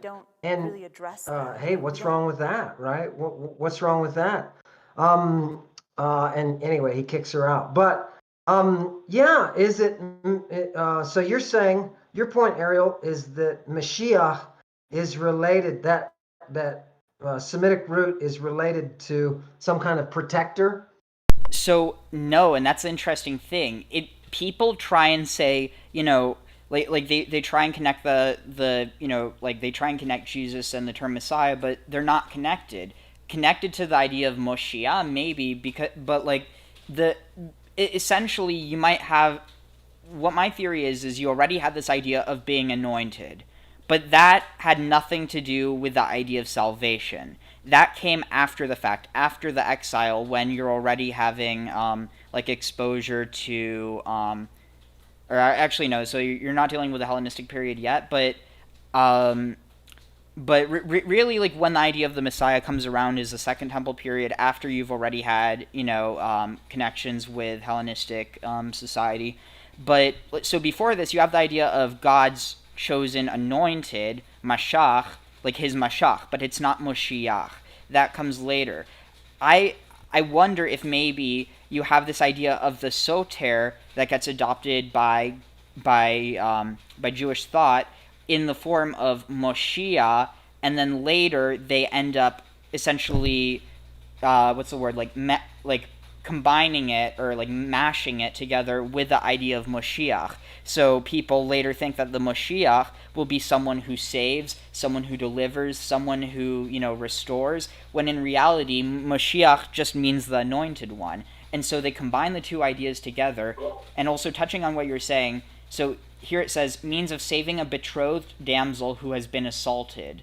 But if there is aid, any means to save her is permitted, even by the death of the assailant. If there is another way of saving her, you dare not kill him. So it's the context of literally protecting someone from assault or from attack. Interesting. Love your linguistic development. You could turn that into a paper, and you can show up at a conference. If you track that route through time. Yeah, that's good linguistics. I love that. Nice. It's also interesting because there's another word that is a cognate with soter, and that is shoter, and it also means to guard or to protect from attack. And so I have a feeling that you're having I want to see where those roots come from, like if it's something that's borrowed from Aramaic or because for instance, even the word Sanhedrin is derived from Greek, and I didn't know that until like a few months ago, which I'm kind of embarrassed to say, but like there's a lot of. So is the word synagogue. That shocks a lot of people when they realize synagogue is Greek. When you go back to that root for soter in the earliest text that we've got that use it, it's used of a woman, and it's embedded within the Orphic hymns, which are all liturgical hymns from like 6th, 5th century BC, right? And they're probably reflections of earlier late Bronze Age stuff, right? But where are we getting this stuff? See, that's what fascinates. That's what fascinates me, and that's what I think is my only contribution. I mean, don't you feel, Ariel, sometimes there's like this detritus of constant 2,000 years of buildup. You know what I mean? Where we have certain conceptions about these texts, and we just assume them. And you can hear somebody. You can hear the evangelicals do it. You can hear the Orthodox Jews do it. And they build up this like history of what actually happened that didn't actually happen. We have the text, and those things have nothing to do with them. So when you start digging down into linguistics and you say, look, how does this Semitic root change over time? And is it affected by the Greek? That's the good work, brother. I appreciate that. Thanks. But Yeah, I mean there's so much there, and I think that, well, so actually something I am thinking about doing, I just need to actually get started on that at some point, is I want to actually retranslate the the Hebrew Bible, but like obviously I'm going to look at what the tradition says so I can try and find all the context that it's understood in, but in a lot of cases, like there's given the knowledge we have now, there's better ways of translating it, and the reason that it's not translated those ways in a lot of cases is because it could be seen as heretical. But I think that it's more interesting to see what could be read in there, and then also to understand why the traditions evolved in the way they did to avoid appearing to be connected to those things. And I'm less interested on making moral judgments about it and more interested on just trying to find out what could be hidden in the text.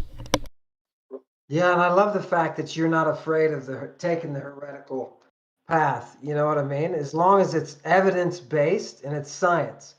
I like that. I like that about you, Ariel. Okay, I'll shut up. Okay, I'm almost at the point of finding Shoter in this. It's so difficult to navigate because there's so many different routes, but wait, I should have already, yeah, I should have gotten there already. Y'all keep talking in the meantime. I'm a little bit out of my depth, so I'm just listening to you guys. Plus, the COVID is really kicking in. Oh yeah, Trying to get my new webcam to work. I got like the cheapest of the cheapest, so shockingly it doesn't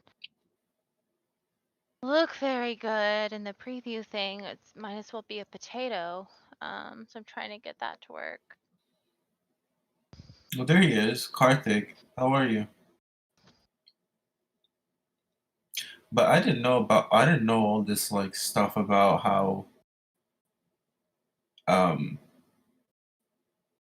what Ammon was saying about like the Greek text and everything, and how I didn't even know that Hebrew had died and like come back to life or something. Is that what happened? Yeah, so basically, after the, I'm trying to think, I forget exactly what it was that caused the move towards Aramaic, but Aramaic became the common language, and after that, Greek, and then after that, Latin. Was it Latin? I'm blanking, but basically, there was this idea that so Hebrew was never forgotten. It just stopped being used for everyday speech, and that's basically why you have the idea and like the framework around it. It basically gets what's the word, like ossified or solidified into bone. Thanks to those Hellenists, man, and they did fight. Ariel, you know darn well the conflicts in Judea over whether or not the Greek culture was acceptable to Jewish traditions. That's a huge deal. So that by the time you get the first century, all those guys, none of them, Peter, none of them are using Hebrew. And what's fascinating is we know that the Septuagint is believed to have been a translation of an earlier work, but we don't have authors citing that earlier Hebrew work, which is weird, which is really weird, and it's inexplicable. So it only makes sense when the Masoretes came along. They said, look, Hebrew is the sacred language, so we should have a sacred text. In order to really understand God, we have to have the sacred language that he was using. And what's funny is that's like 1000 AD, 900 AD. It didn't grab them until then to establish their own text, which is funny. I mean, it's historically, it's an oddity. So people think, oh, in biblical story, fairyland, Jesus is a Jew and he's walking around. Of course, he's speaking Hebrew. He's living Hebrew. Guess what? Go to a synagogue from the first century. You're not going to find any Hebrew. You're going to find Greek all over the place. You're gonna find some other weird shit too. So, and zodiacs. You know, Yeah. why Organ heads. are the Jews involved with zodiacs in the synagogues, right? Where they show Ion, the Greek cult god of the firstborn, right? They show Ion there. Why are the Jews doing this kind of thing? I even had somebody tell me, just to try to explain it. Oh, it's because, they use synagogues for different purposes. Yeah, bullshit. Right. Is there like a pagan Jewish alliance going on that like? Yeah, so interestingly enough, during the, I want to say 3rd century CE, I forget exactly, but you had Julian the Apostate, who was trying to restore the Roman Empire to pagan worship, and he actually ended up trying to restore the third, or like trying to build the third temple, like trying to send the Jews and give them permission to do that, but he was assassinated by one of his Christian soldiers. And yeah. And another thing that's interesting about this, so I just typed in Helios for shits and giggles, and here, I'll just read it. Excavations thus far at Tel Kadesh have focused on the Persian, Hellenistic, and Roman periods at the Tel. And just for anyone who doesn't know, a Tel is an ancient, was it like a mound that's basically like the site of a city that keeps getting rebuilt like on that site without clearing the old stuff, and so you basically get like a huge mound. But ancient Kadesh, originally an early bronze... Sorry, yeah? Oh, I didn't know if you were... No, I was just clearing my throat. Let me mute, because I'm like... No worries. Ancient Kadesh, originally an early bronze Canaanite city, still lies buried under these later layers of civilizations. Traces of a large earthen glacis circling the Tal date to the Canaanite Kadesh and indicate the large size and imposing defenses of the city. Judging by its proportions, it competed with Hatzor in the monarchical period for top significance in Nahalat Naphtali, although only a future archaeological excavation can provide more conclusive evidence. Kadesh surfaces in a famous biblical episode in the period of the Judges. Barak, son of Avinoam, called to action by Deborah, hailing from Kadesh Naphtali, yet there is yet another Kadesh, identified as Horvat Kadesh, in the southern region of Nahalat Naphtali to the east of the Jabneel, and in the central area of Mount Tabor. Most scholars suggest that this second Kadesh was most likely the city where Deborah and Barak mustered an army from Naphtali and Zebulun. Since the battle took place in the vicinity of Mount Tabor and the Kishon River, and Sisera fled to an area near Kadesh where he met a gruesome death at the hands of the heroine Yael, it is unlikely that Tel Kadesh in the far north was involved in the biblical story. What there is to see of Tel Kadesh thus far is confined to the northeastern section, accessible via the parking lot. Take a short stroll through the remains of an ornately decorated Roman-era sarcophagi. One originally had the image of Nike, the winged goddess of victory. Later iconoclasts have left contemporary visitors with only the wings from the goddess's form to admire. Farther down the path was a most impressive Roman temple dedicated to this... Oh, never mind, it's Roman. So, wait, does it talk about it? Wait. Sorry. I thought this was talking about a Hellenistic or even earlier era. Yeah. Mateus, did you say you're battling the COVID? Yeah, but don't use the name. I don't want to ruin like everything. Okay. Okay, good health, man. Good health. I know that you were talking about getting that checked out. Good health. Yeah. Thank you. You know, it's really bizarre, but one of the things that I was hearing from like the circles that I was researching, there were like conspiracy theorists trying to say that COVID is just Dybbuk backwards, which is like, for one, really stupid, but like two, I mean, like at the end of the day, it's so bizarre the things that people will try and come up with, but like, I mean, you know, you can't convince people who don't want to be convinced.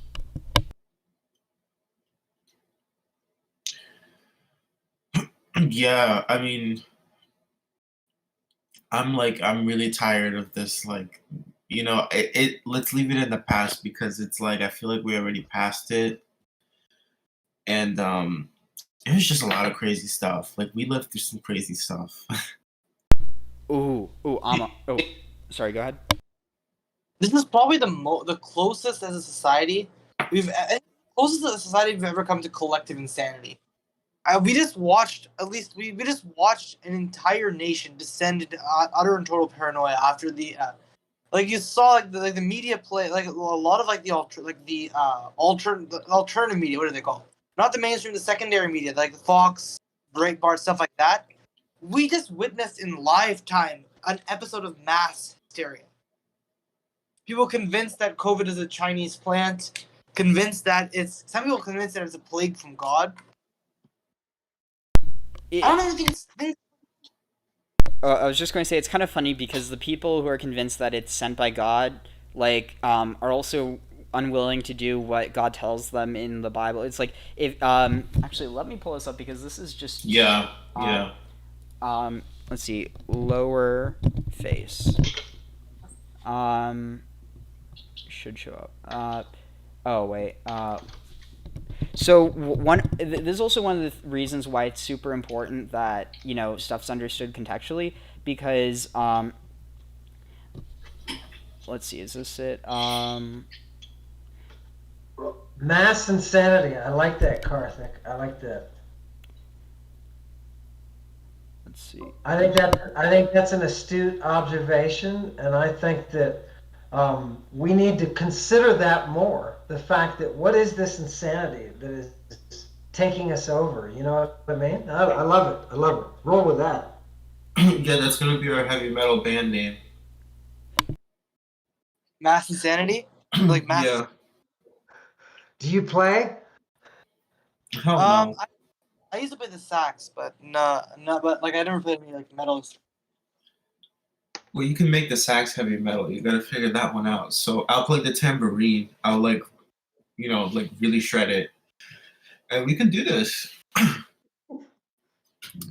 Yeah, and you gotta get the fashion. You know, the band has to have a specific, you know, fashion. What would it be? What would our band, this mania band, what would it be? But we could all put on like virus outfits. Like we would all like be virus spores. So like cyber goth is what you're saying. Yeah. Oh, we'll play like really heavy like German techno. Yeah, I mean that's like garden variety cyber goth though. You have to be more unique than that. We could all dress up as Egyptian gods. Like because of how like it's still like it has to be more unique than that. It gets more unique than that. Okay, well, what's your suggestion? I mean, we could dress. Listen with the intent to understand and not to respond.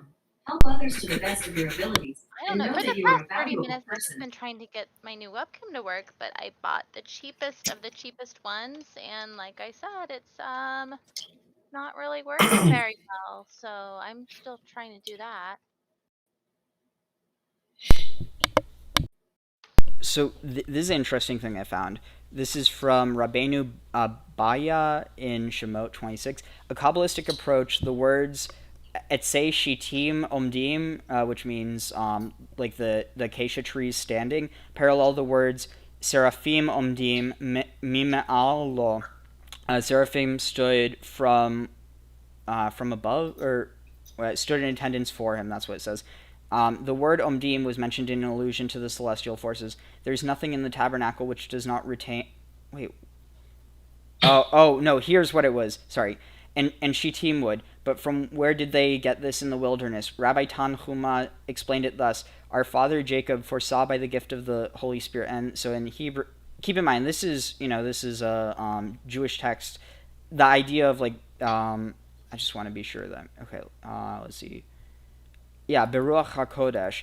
It's Christians that have appropriated that both in antiquity and then also now, like when you have, like, quote-unquote Jewish Christians using the term Ruach HaKodesh to refer to, you know, the Holy Spirit. Like, they literally took the idea from Judaism. But our father Jacob foresaw by the gift of the Holy Spirit that Israel would once build a tabernacle in the wilderness. He therefore brought cedars to Egypt and planted them there. And Wait, does it actually say Levanot Mishkan? Arazim. He brought cedars to Egypt and planted them, and bade his children take these with them when they would leave Egypt. Not only were these trees that were planted in Egypt waiting to be taken out, the Israelites. So I'm confused. So it's saying that. Wait, oh, okay. To the ancient Egyptians, the tree of life represented the hierarchical chain of events that brought everything into existence. The spheres of the tree of life demonstrate the order, process, and method of creation. In Egyptian mythology, the first couple, Earth and Sky, they were said to have emerged from the acacia tree of, was it Wasaset?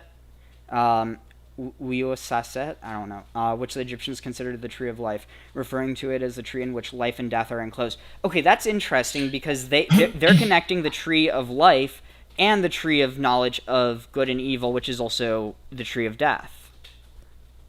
The interesting thing about the descent into Egypt was the plants that the Israelites were instructed to bring with them. Jacob had told the Israelites to bring acacia trees with them and to plant them when they get to Egypt, and that is the future that they will play a role in your redemption.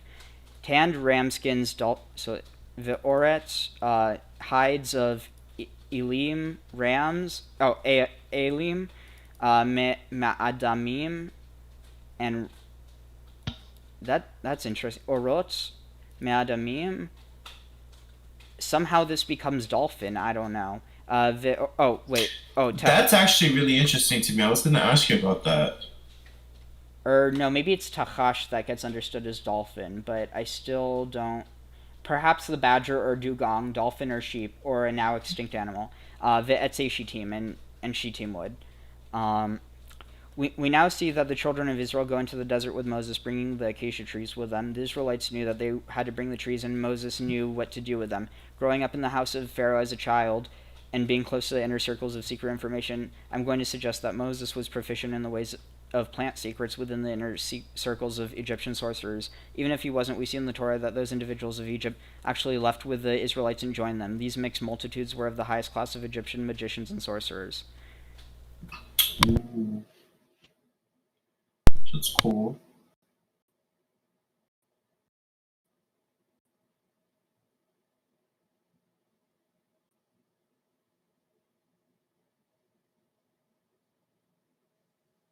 Drug users.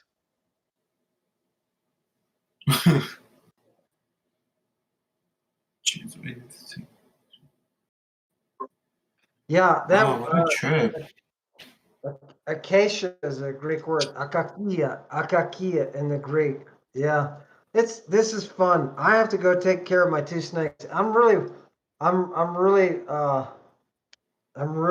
worried now that I know one of us is undergoing the battle. So I'm with you, Em. I'm there. It's life or death right now.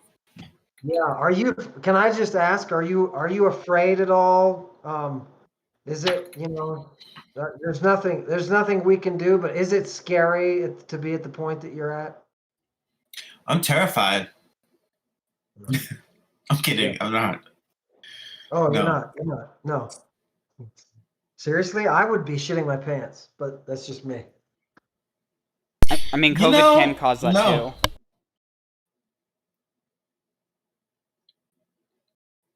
I mean, fuck it. Life is, shit happens. I don't know what else to say. I mean,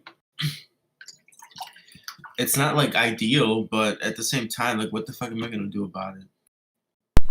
Oh, also, before you head out, Ammon, I found something that, like, it's just really interesting. I found it last night. So there's this one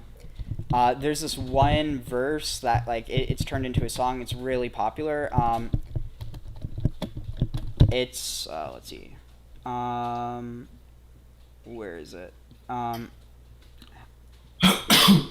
How good is it to dwell? Let's see. Oh wait, here. So this part, everyone knows this. Well, not the first part. So Shir Malot LeDavid, Song of Ascents for David. Hine matov umanayim shevedachim gam yachad. So there's like, behold, what good is it? How pleasant to sit brothers and also brothers also together. Or it says for brethren to dwell together in unity. But the next part, keshemen hatov al harosh, like good oil on the head, yored al hazakan, dripping or like going down onto hazakan, the beard or the chin, Zakan Aharon, the beard of Aaron, Sheyared al Pei, that goes down onto his, what would that be, mouth? Yeah, mouth. Mideotav, measurement. It says that cometh down upon the collar of his garments. I don't know, it doesn't get translated well. But here's what's interesting. Like Ketal Hermon, yeah? So, I mean, I've got to go, so bye. Take it easy, Karthik. Good to meet you. You too. I'll be back at some point, in the future. Okay. Have a good night. You too, thank you. But yeah, so here's where it gets really interesting. Ketal Hermon. Ariel, take it easy. Oh, okay. Take care. Oops, I got lost.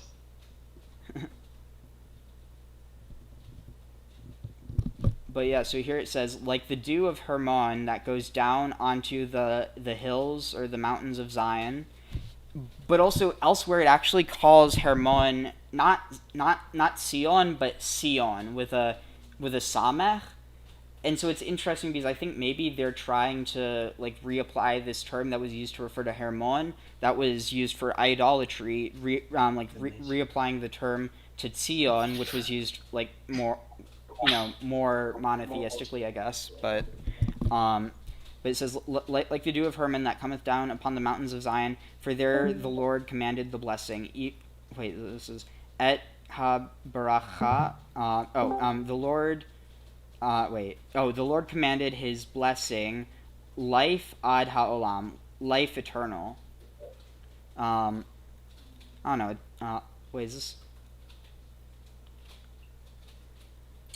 Yeah.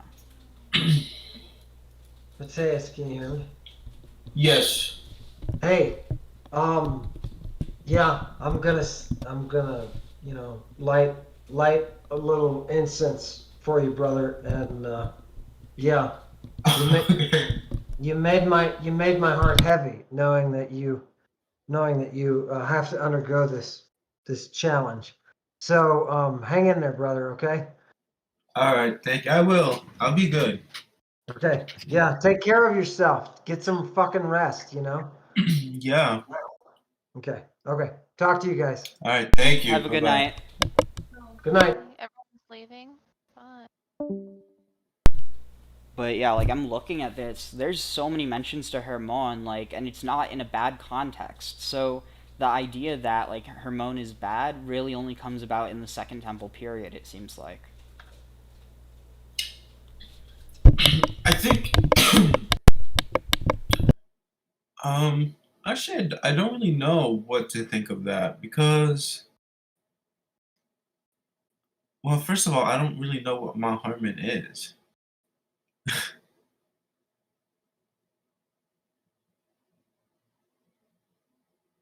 How did we get here?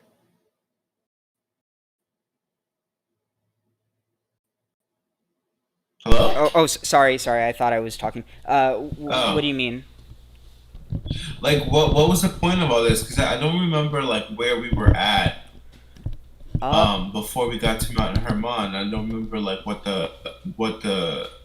what we were looking for. I forget why I thought of the Hinematov, but oh, you've got to be kidding me! This might be the perfect thing to watch. Check this out. Okay. Let's see. Nephilim at Mount Hermon. I don't think this is it, right? What? Oh, the Nephilim. Okay, so right, because they come down or whatever, right? They come down to Mount Hermon and I think that was what the point of it was. Yeah, but so yeah. Oh, right. So it's really fascinating because there's these references. I'm trying to find it again. I might have to search specifically for that term. Actually, I'll be right back. But basically, it refers to Mount Hermon, which is known as Mount Sion. Not Mount Zion, Mount Sion. So there's something interesting going on there, but I'll be right back and then we'll start. Okay. Interdimensional portal. Unsent. Oh my god. I never heard of Gaia. I had only heard of the other one. They're all the same. It just freaks me out, you know. Like this stuff freaks me out because these people are. It's crazy out here with this type of shit. Like concerning, scary, very like, you know, like low-key hateful, like low-key trying to like justify certain things through some like really weird means.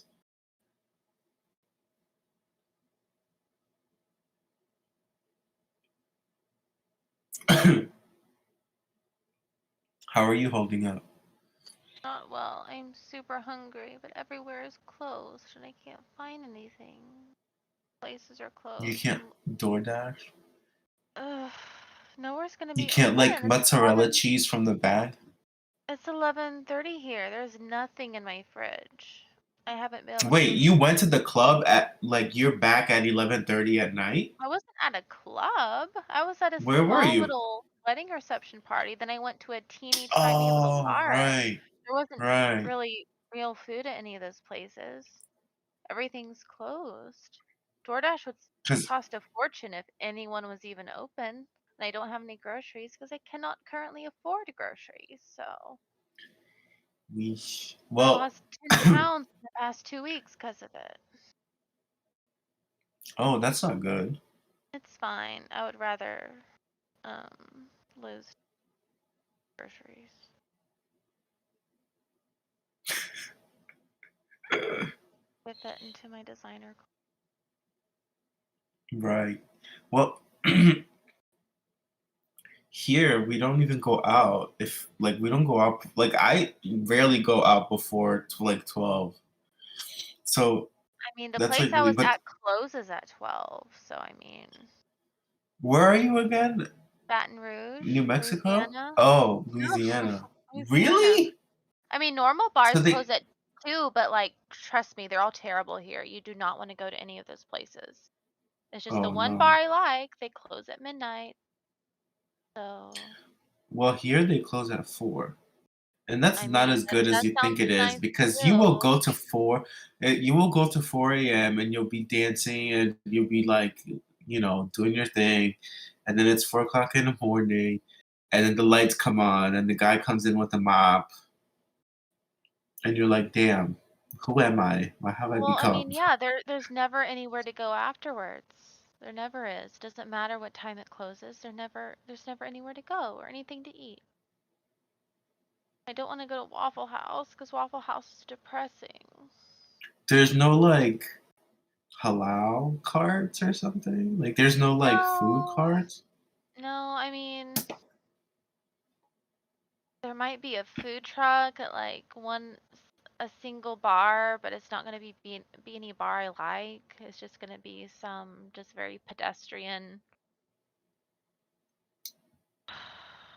type place. So I have no options.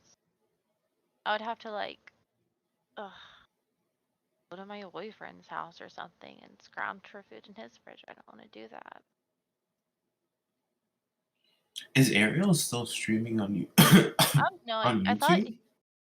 no, I thought he said he was going to be right back or something. I don't know. The whole 30 minutes I've been trying to make my new little webcam I got look normal in the little preview thing, but it just does not. It is just the worst. I don't know what I expected. I mean, I chose the cheapest one, so of course it looks like a potato. He still is I just streaming have on like YouTube. I Yeah. wonder if he knows. Yeah, I do. I just got back. yeah, Oh. he just wants. Let's see. Yeah. I have some like theories about not theory. I don't know. I have some like thoughts and like whatever about what's going on in the Garden of Eden, but it's a lot of like crazy, you know? and I'm like not. I have like I'm not in like the mindset to like get in there. But it has to do with like Lilith and like whatever. It's a lot of stuff I don't know either. But we'll talk about that later because my mental capacity is not there right now. So I just found what I was talking about before. Let's see, where is it? The interdimensional portal. Okay, so as far as Mount. Okay, so look at this. So me arorer. Wait, from arorer, asher al safat nachal. That is on the banks or like the lips of the nachal, the river. No, wadi, of the Wadi Arnon, the Adhar, and upon, or yeah, or no, and to the mountain Sion. But where is that in Greece?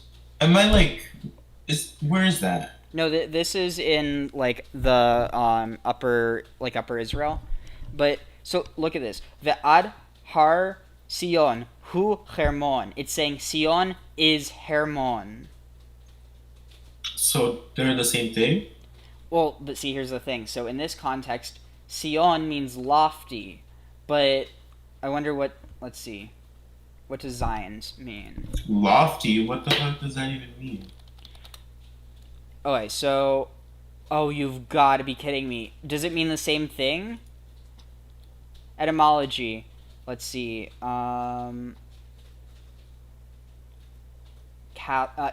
If Semitic, it may be derived from the Hebrew word Sion, castle, or the Hebrew Sia, dry land or desert. A non-Semitic relationship to the Hurrian word Sea, river or brook, has also been suggested. Oh, castle, really? Yeah, but so with castle, it could also have that like lofty connotation. But that's okay. That's like, what is lofty? What does that like? What does that really mean? Like lofty? I don't know. It means high up. Okay. Like, you know, a loft is upstairs. So, right. So. So. It's so fascinating. I wonder if there's any commentary on this. Can we go? Wait. So is that it? The Ammonites? What was the verse? Oh, shoot. Yeah, where was it? Where was it? Dang it. Because with the tower thing or the castle thing, a lot of women in Greek mythology that get raped, they get raped in the castles and stuff. And I'm also thinking of Mary Magdalene too, because isn't her name like Castle or Tower or something? Tower, but actually, now that you mention that, there's something that reminds me of. It is Ezekiel 19. Here. And it's a lot of, and then it goes. Sorry, no, go ahead. Oh yeah, I was just going to say, what a lioness was your mother among the lions, crouching among the great beasts. She reared her cubs. She raised up one of her cubs. He became a great. Wait. I'm sorry. This is starting to sound a little like star mappy. What do you mean? Because it's talking about like the lions and the cubs or whatever. Like it's starting to sound like constellations. He learned, like he devoured men. Like this is starting to sound like Ursa Major, and then he raised one of her cubs. He became a great beast. He learned how to hunt prey. It's starting to sound like constellations a little bit. I think that the castle or the loft or whatever in the sky would be like the whatever's next. God, I'm sorry. Like my mind is like not in the right place for this right now. But like, if you remind me of this again, like I can go into it because I can kind of, because whenever I see things like this, I can kind of like put it into like the star maps, but then I don't know like where to go from there that much, or what it means, and then it depends. I definitely see what you're talking about, but in this case, I think it might just be referencing the lioness of the goddess, like of the Great Mother.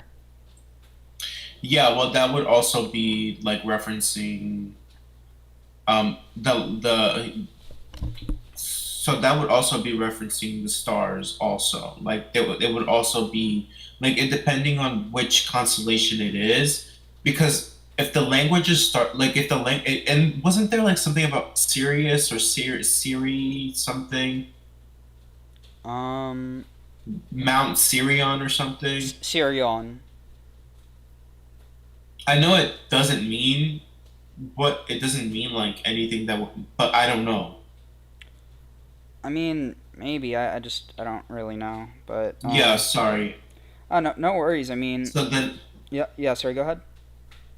So then he started to learn how to hunt and pray. I'm wondering, like, if I were to look at a star map. Let me go see. If I would look at a star map, if this is like happening next to Orion. Oh, but this is interesting. Nations from the countries round about arrayed themselves against him. They spread their net over him. He was caught in their snare. That could be referencing Orion. I mean, I don't know. It's more so typology. Yeah, because Orion is like right under it is like Canis Major. But then around it is like I don't know. There's like there's like Monoceros, which is I think it's like Oh, this is interesting. The unicorn? I was gonna say giraffe, but and then Taurus is above that, and then Auriga is above. So it's like Orion, Gemini. So maybe I'm like reaching a little bit. I don't know, but that was like immediately what came to my head. So look at this. So here it says he laid waste to or ravaged, and there's two interpretations. It might be castles, or it might be widows. But it's kind of interesting because this context of you're talking about like how in like the Greek stories or whatever, how they were abducted in towers or whatever, or in castles. And like how you have this like where the translators don't know whether it's ravaged their castles or ravished their widows. Oh shit! There you go. Yeah, they usually come down as like sunshine, not sun showers. I'm sorry. Some kind of like shower, like golden shower, but it's like oh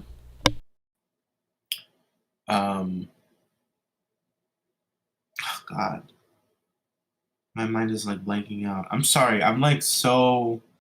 No worries. I get it. I have the same issue. I never had it before COVID, but I did after. Oof. Okay. Castles. Oh, the showers. It's usually a meteor shower. Interesting. Sorry. Yeah. And by the way, the castle would be, I think it would be the constellation of Cepheus. Or yeah, like Cepheus would be the castle. He's the king, right? And then Ursa Major is like right next to that. Wait, Cepheus? Is that derived from the same root as like Kepha, or doesn't it mean stone?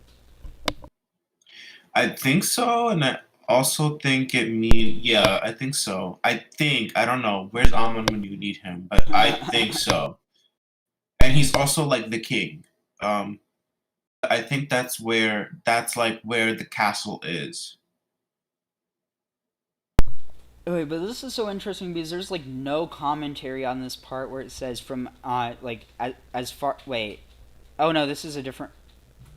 Wait, is this the same? And his little like that constellation is like it looks like like one of those cartoon houses that you draw as a kid, like with the little square with the triangle on top. Yeah. Oh, dude, this is huge. Look at this. So, if you read this without the translation, it says... Oh, wait, no, it does... Never mind. Sorry. Scratch that. But here, yeah, now that I've given some context for Hermon, let's see what it says about. Disclosure, we are with Ricardo Gonzalez. Yeah. And also, one of the things I want to like kind of get into a little bit is how they use the constellations and they use the stars as like maps to get from one place to another. So there is so as above, so below. Like I think there are like I think there are correspondences to like places and stuff with like these constellations. You know, actually, before we start this, just because I was looking for a place to like tie that in, I'll play that one video because I think that we could probably like have a lot to talk about with that. It's what is it? Araita. Here. Position of conduct king of. Are you able to hear? Uh-huh.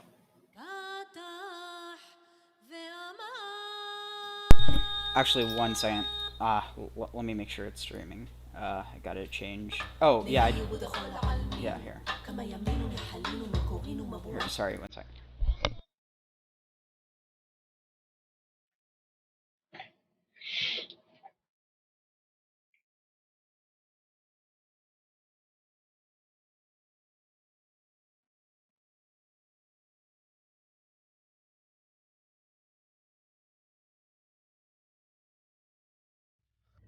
So that's interesting. So just some things to point out. So Torah is understood as being like essentially that like it's the embodiment of the Shekhinah, or like the feminine part of God. And so it's this idea that like when you're reading the Torah, like you're like in relationship with God. But so it's saying that light of all worlds and the source of all like wells and rivers. So here it's connecting the idea of Torah and essentially like Shekhinah with water and light.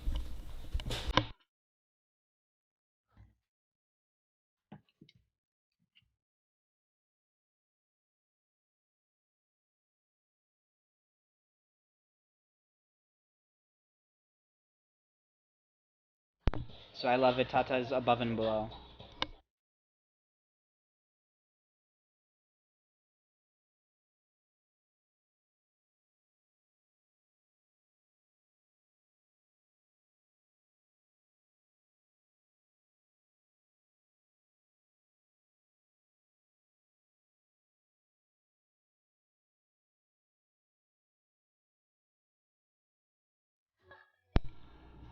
So this is interesting. So here, like, yeah, it's interesting because sometimes there's this understanding of like the Torah is like a mother, but in here this is using the idea of like suckling on breasts within a romantic or a sexual connotation rather than a maternal one. Yeah, that's kind of what I got with like the Torah being like the embodiment of the Shekinah, right? And you're like when you're reading it, you're like in communion with God, right? Yeah, sorry. Sorry. Yeah, sorry. I was thinking yes, but you couldn't hear my thought. Oh.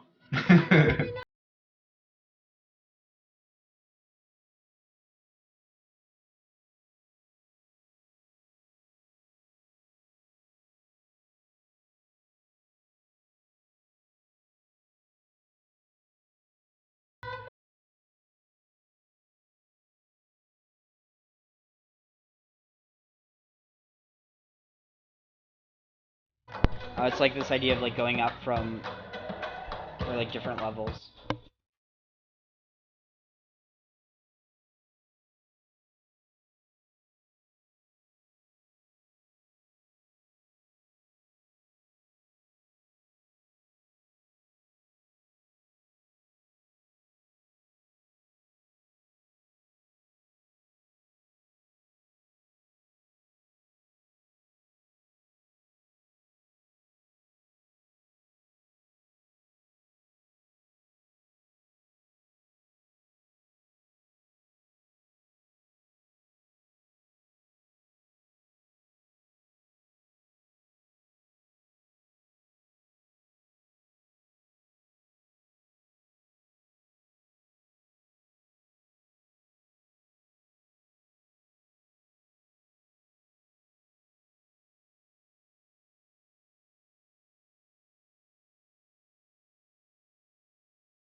Oh, there. Do you see the pillar of water?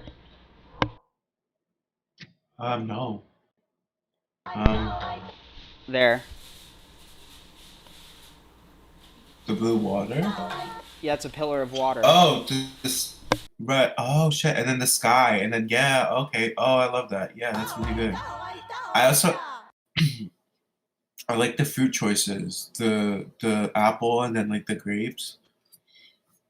I'm surprised I didn't see pomegranates, but maybe I didn't catch them. That actually reminds me of here. Let's see.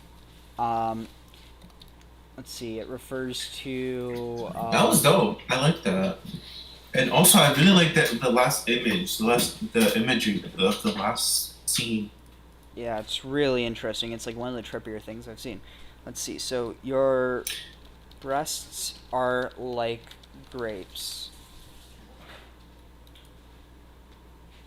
Here. Let's see. Let's see. Grapes. Okay, this is interesting. I hear my beloved is speaking to me and saying, wait, what? Oh, I can just find directly where it's from, I think.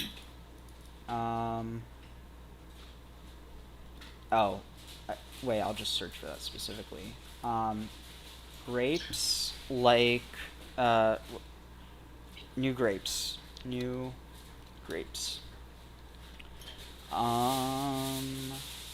There's a lot. I mean, it really, like, to me, the songs, when you read it, it can literally be about so many things all at once, and I think that's the power of it. Like, this stuff is, like, not just... And so when people try to exclude the sexual aspect of it, I'm like, that's literally, like, the most baseline thing about it that makes it so you can start there and then, like, pick up and go anywhere you want with it. Let's see. Okay. Let's see, where was it?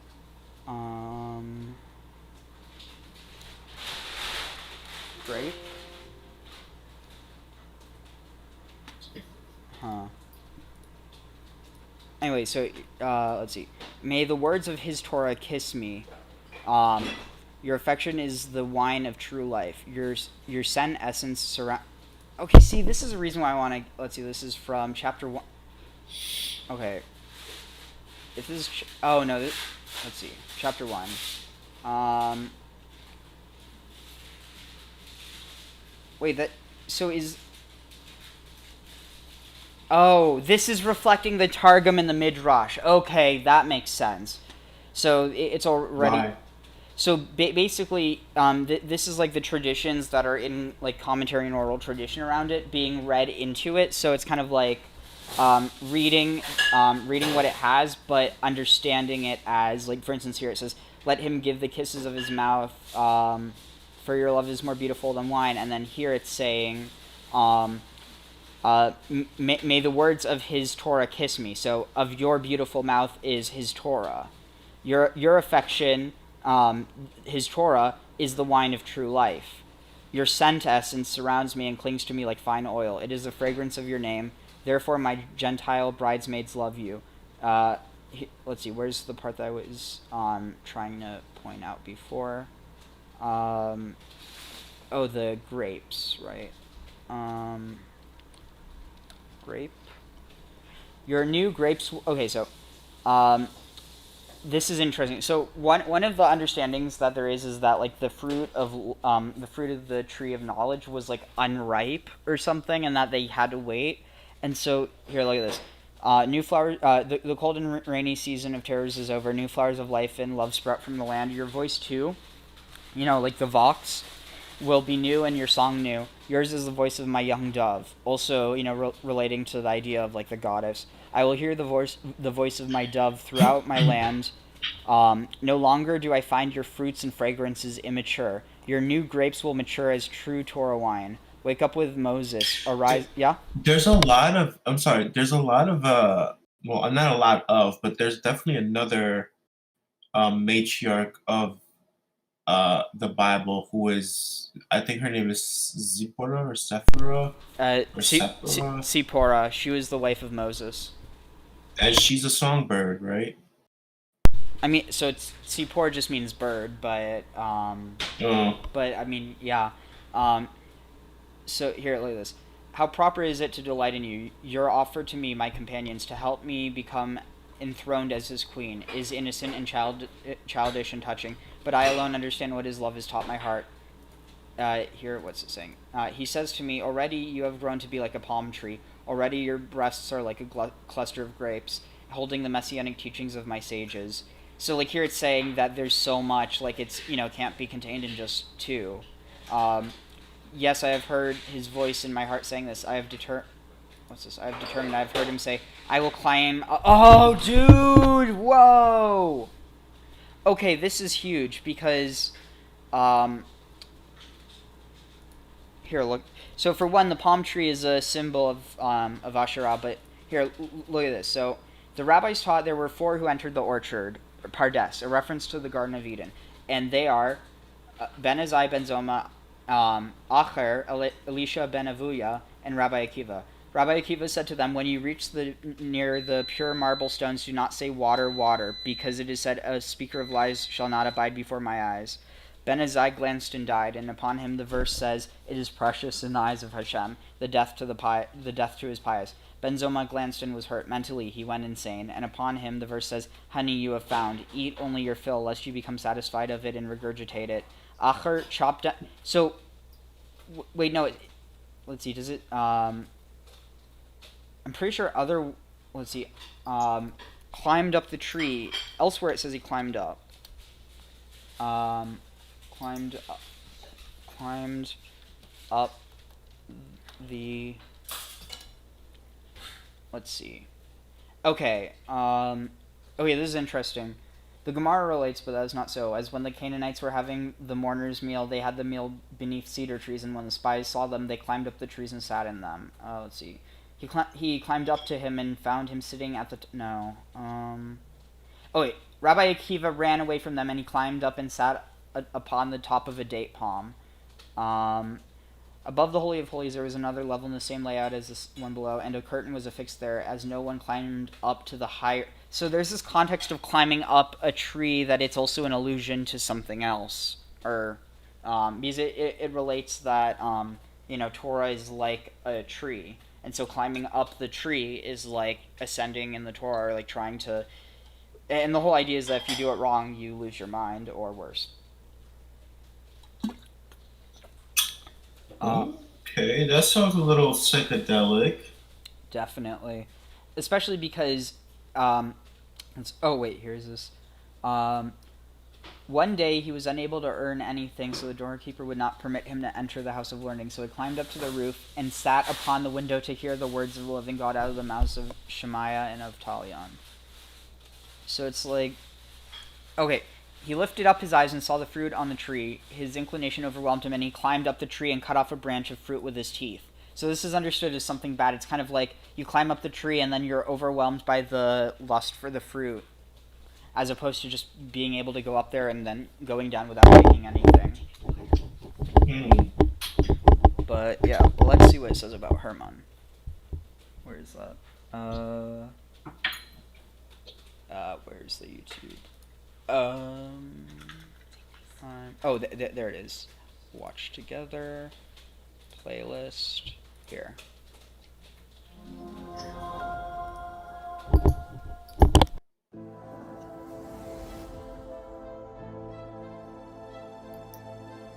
What was that?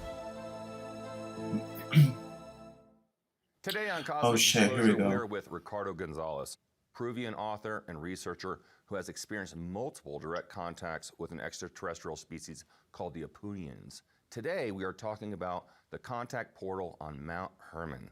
Ricardo, welcome. What? Multiple direct contacts What? with an extraterrestrial species called the... No, that was just like, he opened up real strong with that one. Hold on. Who has experienced multiple direct contacts with an extraterrestrial species called the Apunians. Today, we are talking about the contact portal on Mount Hermon. Ricardo, welcome to the show.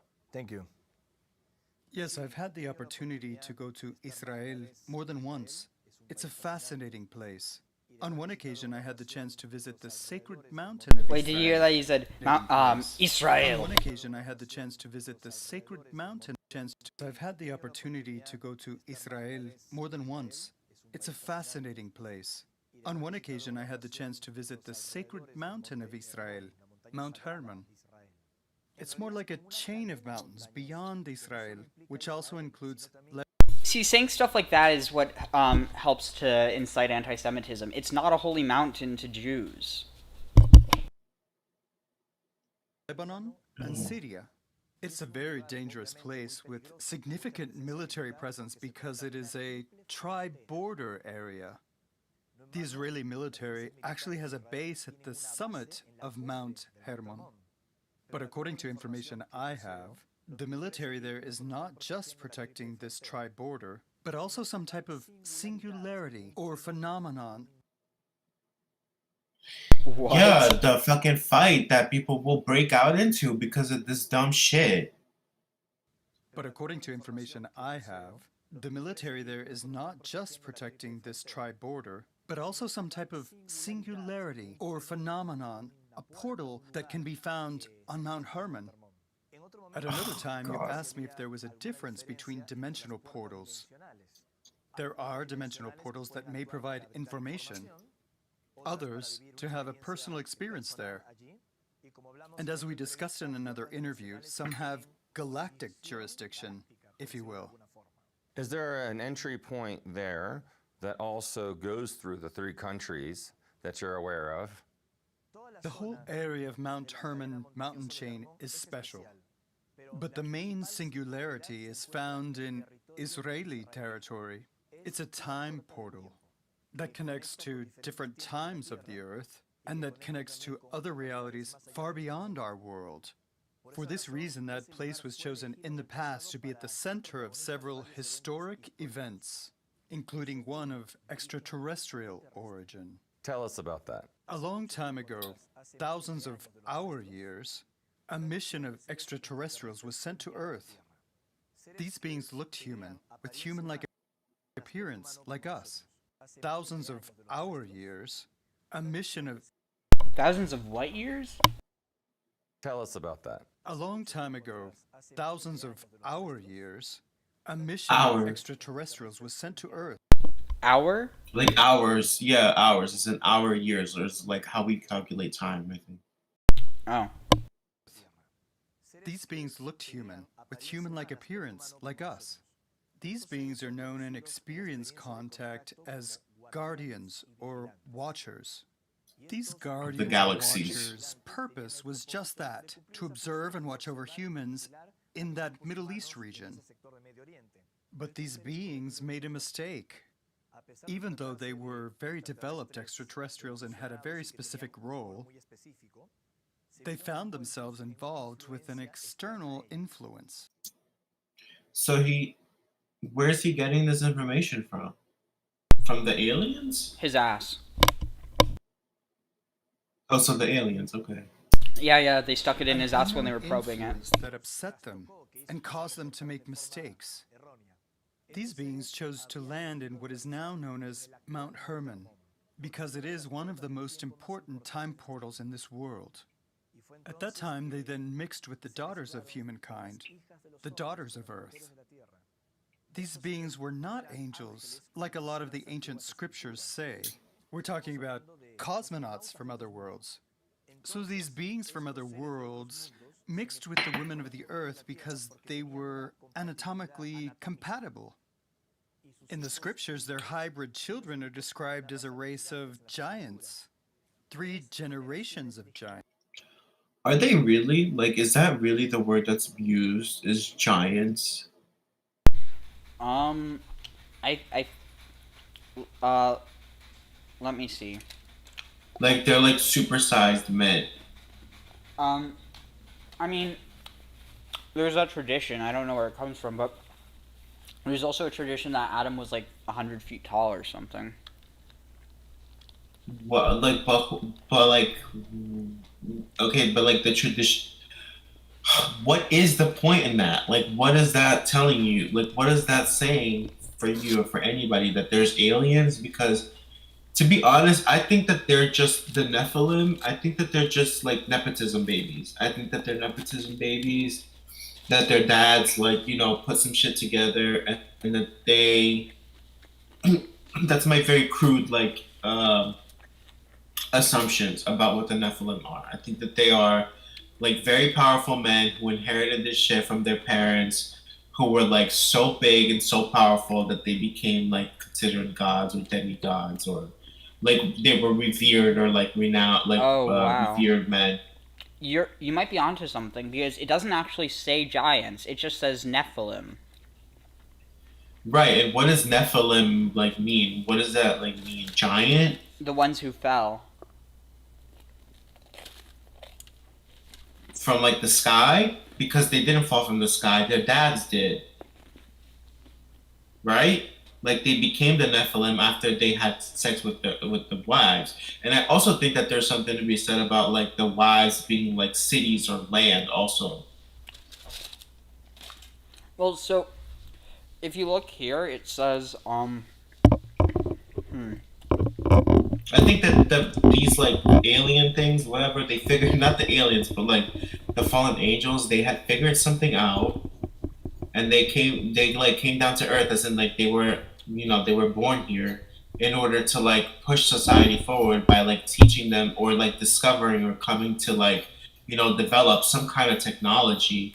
In which case they would like start going to different places. They would be like legendary kings or something, and they would teach like those societies those things. And I think those societies or those like locations geographically would be labeled as like female, as like women, like the same way that America is a woman, or Mother Russia is a woman, or Britannia is a woman. And they all had like very specific things that they would like, you know, or that like the things that they would like teach, supposedly like they got separated like that because they were like assigned by like, you know, technology or like whatever type of like thing that they were able to like discover. Oh, this is really interesting. So you could read this as the divine beings came into the human women, but that's not what it is in Hebrew. Was it Achreiken? After that, there were it was that they went into the children of Ha-Elohim, the children of the gods, went into the Banot Ha-Adam, the daughters of Adam. So it's not just saying the women and the angels, it's saying the sons of God and the daughters of Adam, or the human women, but like literally the daughters of Adam. And so it's this idea of like heaven and earth, that the two are coming into union, and they're producing essentially, yeah. And we do know also that like there were human beings, at least if you read the Bible, it's like literally first like 2 fucking pages, and that there were people on earth before Adam and Eve were made. Because God literally makes people, women and men, in their image. Because God is they, them, and you know, he's not, he's a man. Well, he's a he, but then he also talks in plural. Well, so that's the thing. I don't think that's the case. I think it's probably God talking to his wife, and then later, when Clearly, God, yeah. and then when God doesn't have a wife, it's like, okay, well, God's talking to himself.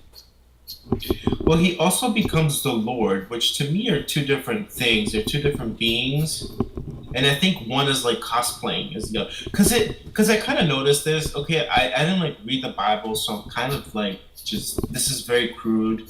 But like basically that in between all the all the stories or whatever, the Lord really felt like the government. Okay, because and God would just like be like a little blurb about God resetting the earth or whatever, and then the Lord God would take over, and it was almost like the little blurb in the beginning of each chapter was like summing up what was going to happen with the Lord God, like, and how he was gonna fuck everything up. And it always feels like the Lord God is almost like the actions of whatever patriarch is being like profiled in the chapter. Mm-hmm. I'll like if you ask me again, I can go more into depth about that because like I said, I don't really know like how to put these things together really well, but like I can attempt it if it's something that like if you remind me of it, because I don't want to sound like too crazy, or at least like that people that we can look into it or something because together and find out, because I don't think this is like that complicated. So interesting, kind of on what you're talking about. One of the heroes of Israel, Shamgar ben Anat, the son of Anat. Anat was a Canaanite goddess, and so because it doesn't say which Anat this is, so we have to assume that it's the Anat because there's no Anat mentioned in the Bible other than this. So, so here it says Dan shall judge Yadin his people. This has the same meaning as in the verse, for the eternal Yadin his people, the eternal will judge his people. Onkelos translates this, for the eternal will judge the judgment of his people, such as in the expressions, be thou my judge, O God, and plead my cause against an ungodly nation, the cause of the widow. The verse is thus stating stating that Dan will avenge the cause of his people. All the tribes of Israel is one, and the purport of it follows: the Philistines wronged all Israel many times. In the days of Shamgar, the son of Anat, they began their oppression of Israel, and in the days of Jephthah it is written, and he gave them over into the hand of the Philistines. And after the days of Abdon, the son of Hillel, it is also written, and the Eternal delivered them into the hand of the Philistines 40 years. There was none among the judges who subdued them, or had any victory at all over them. Now, although it is written concerning Shamgar, and he smote the Philistines 600 men with an ox goad, this was not vengeance, relatively speaking, as it is not a great slaughter. This is why it is written concerning Samson, and he shall begin to save Israel out of the hand of the Philistines, and he avenged the cause of Israel. So, I mean, basically, you see that Samson, this great hero with, like, supernatural powers, is being compared to Shamgar, who is actually the son of a god or a goddess. So maybe there's like more context to people like Samson and all these other heroes that had supernatural powers, and that it's not purely that they were given this power by God, but in the original narrative that they might have actually been the children of gods. Yes, just like Hercules would have been. Exactly.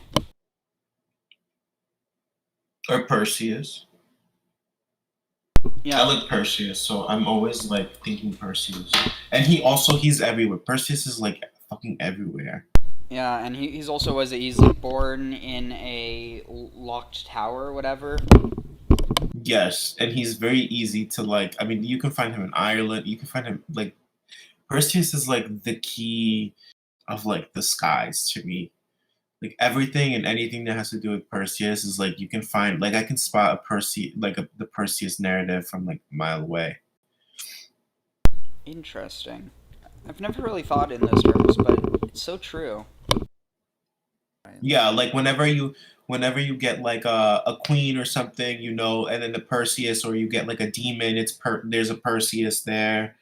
Because he's like, with the head of Medusa, like some kind of slaying of the head. It's always like there's a Perseus like myth, whenever there's like a woman by water, then you get Aquarius, and then if they are like if let's say the travelers or whatever are like, they see the woman the man or whoever the fuck is at the well or gathering water or a water bear of some kind, they're usually going to ask to go see the king, which means that they're going to travel up some kind of stairs or Milky Way, which is the Milky Way, sorry, and then they're going to go to Cepheus and Cassiopeia. It's always like whenever you're like, and then Cepheus is also like he's like the Great Hall or like the castle, whatever the fuck. Like you can always like play around with like you can always travel up and down the Milky Way or whatever to find whatever narrative you're looking for. In like these myths. I don't know if they always apply, but there's some that it's like, and they repeat all themselves over and over and over again, like all the time. Oh wow, this is interesting. The Book of Maccabees. Besides this, they had discomfited in battle Philip and Perseus, king of the Kittims. With others, they lifted up themselves against. who's it saying this person? And Perseus also is like the grandfather of the Persian people, because then his son Perseus like ends up being, like the founder of like of the Persian Empire, I think, or the Persian people. I don't know. Which is where the Magi come from. I wonder. Let's see, sheets. It doesn't really have anything on this. Where one of them, like, they had multiple fingers? That's what I'm understanding. Also, another thing, there's actually this one reference to... It's just like a lot of crazy for something that...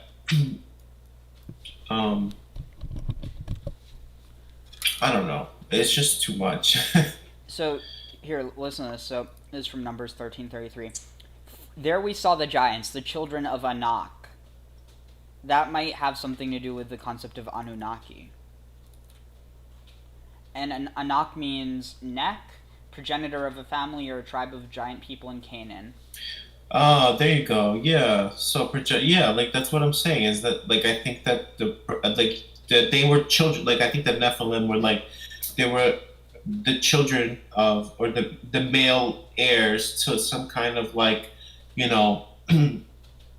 industry, I guess, right? Because aren't the talents, like, that they teach, like, shit like cosmetics and, like, basket weaving and stuff? Oh, wow. That's a good point. There's this one theory I've heard that they were essentially they were like the children of virgin priestesses, not like actual virgin priestesses, but this idea that, like, because they didn't get married, and like this idea that the men who visited them, like, in the temple to have relations with them, they were kind of understood as, like, taking on the role of the god, and so with that, there's this idea that the children were demigods. I think that's like, I think that's a really, really, really good, like, I would go with that. Like, as a matter of fact, I think I will, and I think I have been, to be honest. I mean, it definitely makes the most sense from, like, a historic point of view. Referring to an old Sumerian legend, because Anu was the deity of the heavens, and those who came from the heavens and arrived on the earth could be called Anunnaki, in other words, extraterrestrials. With that, indeed, they were sons of Anu, sons of the heavens. In fact, in the Bible, in Genesis chapter 6, it says that the sons of heaven, the children of God, when they saw how beautiful the daughters of man were, they came together and bore giants. The Bible also mentions that they were born with 6 fingers. 6 fingers on each hand and 6 toes Wait, on actually, each foot. does it say giants here? There we saw the giants. Visham Ra'inu et Nephilim. It doesn't say they're giants. The context is min Nephilim ve'nihiyeh, like, behold, from the Nephilim, and what is it, Nehi? We were in their eyes kechagovim, like locusts or grasshoppers. So it's set. That could be metaphor. Like, there's no reason to suspect that. I think so, yeah. Like, I mean, you're thinking about, like, like you say, like a Donald Trump, right? Like, it's just like a grandiose man, right? And to him, you're like a peon. Yeah, that really seems to make the most sense. Oh, let's see, where was it? Here. In other words, 24 digits in total. Something very interesting in this genetic mutation, if it occurred that way. So we're talking about an extraterrestrial species with a human appearance that we could relate to the myth of the Anunnaki, who joined certain groups of human beings and bore giant children. But, like, where are these people? Like, where are these people with these fingers and stuff? Like, what are they talking? Like, they're extinct now? That feels a little too convenient. Like, is there, like, a thing? Like, is there any type of? I don't know. I'm asking because I don't know. Like, is there some kind of evidence for, like, people having 6 fingers? Like, for this being a genetic mutation? Because I know it happens, but, like, does it happen often or something? Like, what is this? It's just. I think they're writing in the multi-fingers into that. I don't think it's anywhere in the text. For the polydactyl, to me, I feel like a polydactyl is because they're linked to, like, they're linked to like Hephaestus, right? Like I'm talking about like the Caballeri or whatever. Like they're linked to like Hephaestus, and they're linked to like smithing and stuff, and like cabals and stuff. Like they form like groups of like people, right? And they're like kind of piratey. I don't know if I'm like getting this right, but like this is what I can just off the top of my head. So I'm thinking that these people are like they have abilities, right? They're like very technologically advanced. So they can build ships, they can build like like things like weave like what's it called? Like the you know shit to like weave fabrics or something. Like I don't know, like they're able to build like something, you know, and they like dominate that and they keep some kind of like tabs on how to like teach people or how to like, you know, I don't know, kind of like guilds or something, like, you know, guilds in like the Middle Ages or something like that. And then you get like the bourgeoisie coming out of that and everything. So like to me, I feel like that's what it's like trying to explain that, but it's just a little bit more fantastic. I could definitely see and that. I don't think Yeah, and I don't think it takes away from the magic and like the fan. Like to me, fact is way stranger than fiction. Like all this bullshit to me is like, you know, like it's like, you know, real life is a lot more interesting. And when you and you put these things in like into context and you start to realize how like magical we are, you don't have to do all this. Yeah, like I have a feeling what it means by we were like grasshoppers in their eyes. It's probably referring to like the like reputation or the power, but not necessarily literal size. Because because the word for large also is the word for grand in Hebrew, gadol. Is the word for what? Like the word for grand or like majestic is also the word for large. Yeah, that's what I'm thinking. These are not like these are people who have something to do with like technological and like advancements in society, like in a very primitive sense. And I think that they became like legendary like kings and like legendary like the same way that they do now. Oops, sorry. It's at risk. And this started on Mount Hermon. Then it was repeated in other areas of the Middle East, including North Africa, like in Algeria or Egypt. However, the story has somehow continued even to this day. 2,000 years ago, Jesus Christ, Jesus of Nazareth, traveled to Mount Hermon, and it was on that mountain where he experienced his transfiguration. It was not on Mount Tabor like many Christians currently believe. It was on Mount Hermon, because in fact, the scriptures mention that Jesus was with his disciples by Caesarea Philippi. According to ancient scriptures like the Bible, Jesus was around Mount Hermon before going up to the Mount of Transfiguration. The Mount of Transfiguration is Mount Hermon. I'm a little lost because I don't know about this. So he's just making this up. There's like there's references in the Bible where it talks about Mount Hermon and Mount Tabor. So yeah, they're connected, but like to say that it didn't happen on Tabor, that's like, where's the proof for that? And also, like, what is the point? So he's going to transform. So okay, so if people are using this type of like Nephilim sort of stuff to like justify white supremacy, I think that being of mixed race, whether it's divine or not, automatically means that you are not pure-blooded by any means. Well, and see, that's the whole thing. What the fuck does pure even mean? It's a false construct. Yeah, it is. Okay, Jesus sorry. went up in the company of some of his disciples, and on the mountain height 2 figures appeared. One of them was Elijah, and the other was Moses, 2 individuals who had already had contact experiences in the past, who had had their encounters with the chariots of fire with God. and angels. In fact, some of his disciples Yeah. wanted to erect 3 tents for Jesus and his invisible or bright companions. Peter the disciple was completely shocked seeing Jesus walking with these luminous beings. Why did all of this happen there? Because it's a time portal And important people from other times met with Jesus then. After this ascension to Mount Hermon is when the final and fundamental part of Jesus' mission began. Jesus went to Mount Hermon because he was looking for water. The water there on Mount Hermon is very special. I mean, come on, like, come on. This is totally like. I feel like he just has the wrong context. Like, I don't know what if you know what he's talking about, like you know that it's not no fucking alien, it's no flying saucer, it's no damn like, you know what he's talking about. Like he's totally for these dimensional portals. We can't forget that Jesus began his public ministry at the Jordan River, where he was baptized by John the Baptist. The Jordan River originates at Mount Hermon. Jesus, after being baptized, goes to the source. So on Mount Hermon is where Jesus had that contact, and with that contact he attempted to seal the mistake of the 200 angels from the past.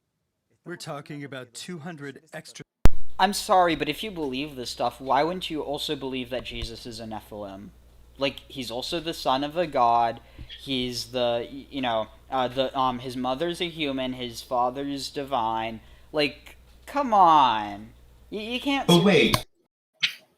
Yeah. Was Jesus, right? Isn't his dad the one that is, like, part of the Davidic line that would give him legitimacy to a throne? No, supposedly his mother was, because he wasn't actually born from his father. Well, right. So that's what I was thinking, because I thought that Joseph was the one that was, like, not Mary, but then doesn't legitimacy go through the men of the family? It does, which is why it's weird that she would... Well, and that's the thing.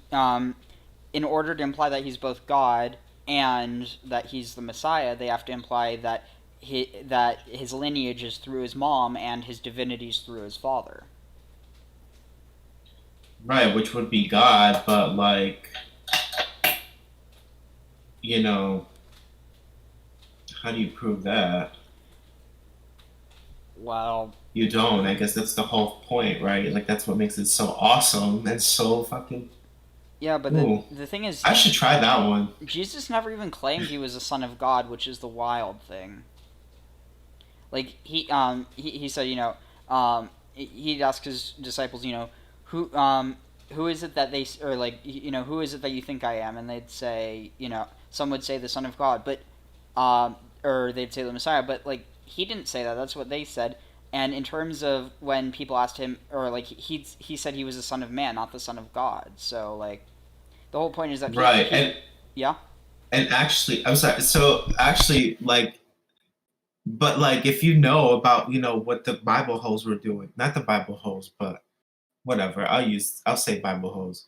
What the Bible hoes were up to the whole time behind the scenes, and it does make sense that Mary is the one that grants him legitimacy and not his dad, and not God. But yeah, interestingly enough, I do have a theory that because David, his father was from Ephraim, or was an Ephrati, but he was from Beit Lechem in Yehuda. So it says, Yishai, who Ephrati mi Beit Lechem Yehuda. So it's saying that he's from Judah, but it's not saying he's from the tribe of Judah. It's saying he's from the land of Judah. So he's an Ephraimite that's from Beit Lechem in Judah. So what's that mean? That means he's not a Judahite. He's an Ephrati, an Ephraimite. And if that's the case, that means that so is David, which means he's not a Judean, or he might be a Judean, but he's not a Judahite. And furthermore, that means that if he's from Ephraim, Ephraim's father was Joseph. That would mean that David, who is anointed, who is Mashiach, not necessarily Mashiach, but he's Mashiach, he's anointed, so he's Mashiach ben Yosef, because he's from one of the Joseph tribes, and then his son, Solomon, it would be Moshiach ben David, because he's the son of David.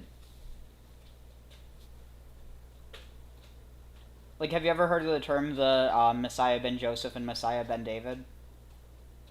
No. So yeah, there's this idea that there's two different messiahs, and so the reason, So by implying that Mary was from the tribe of David and like part of his royal line, and by saying that Joseph was named Joseph, that makes Jesus both the Messiah ben David because he's from the line of David, and Messiah ben Joseph because he's literally the son of some guy named Joseph.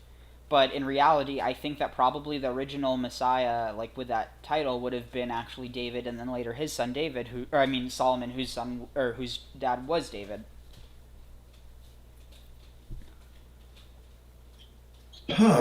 It's a lot, I know.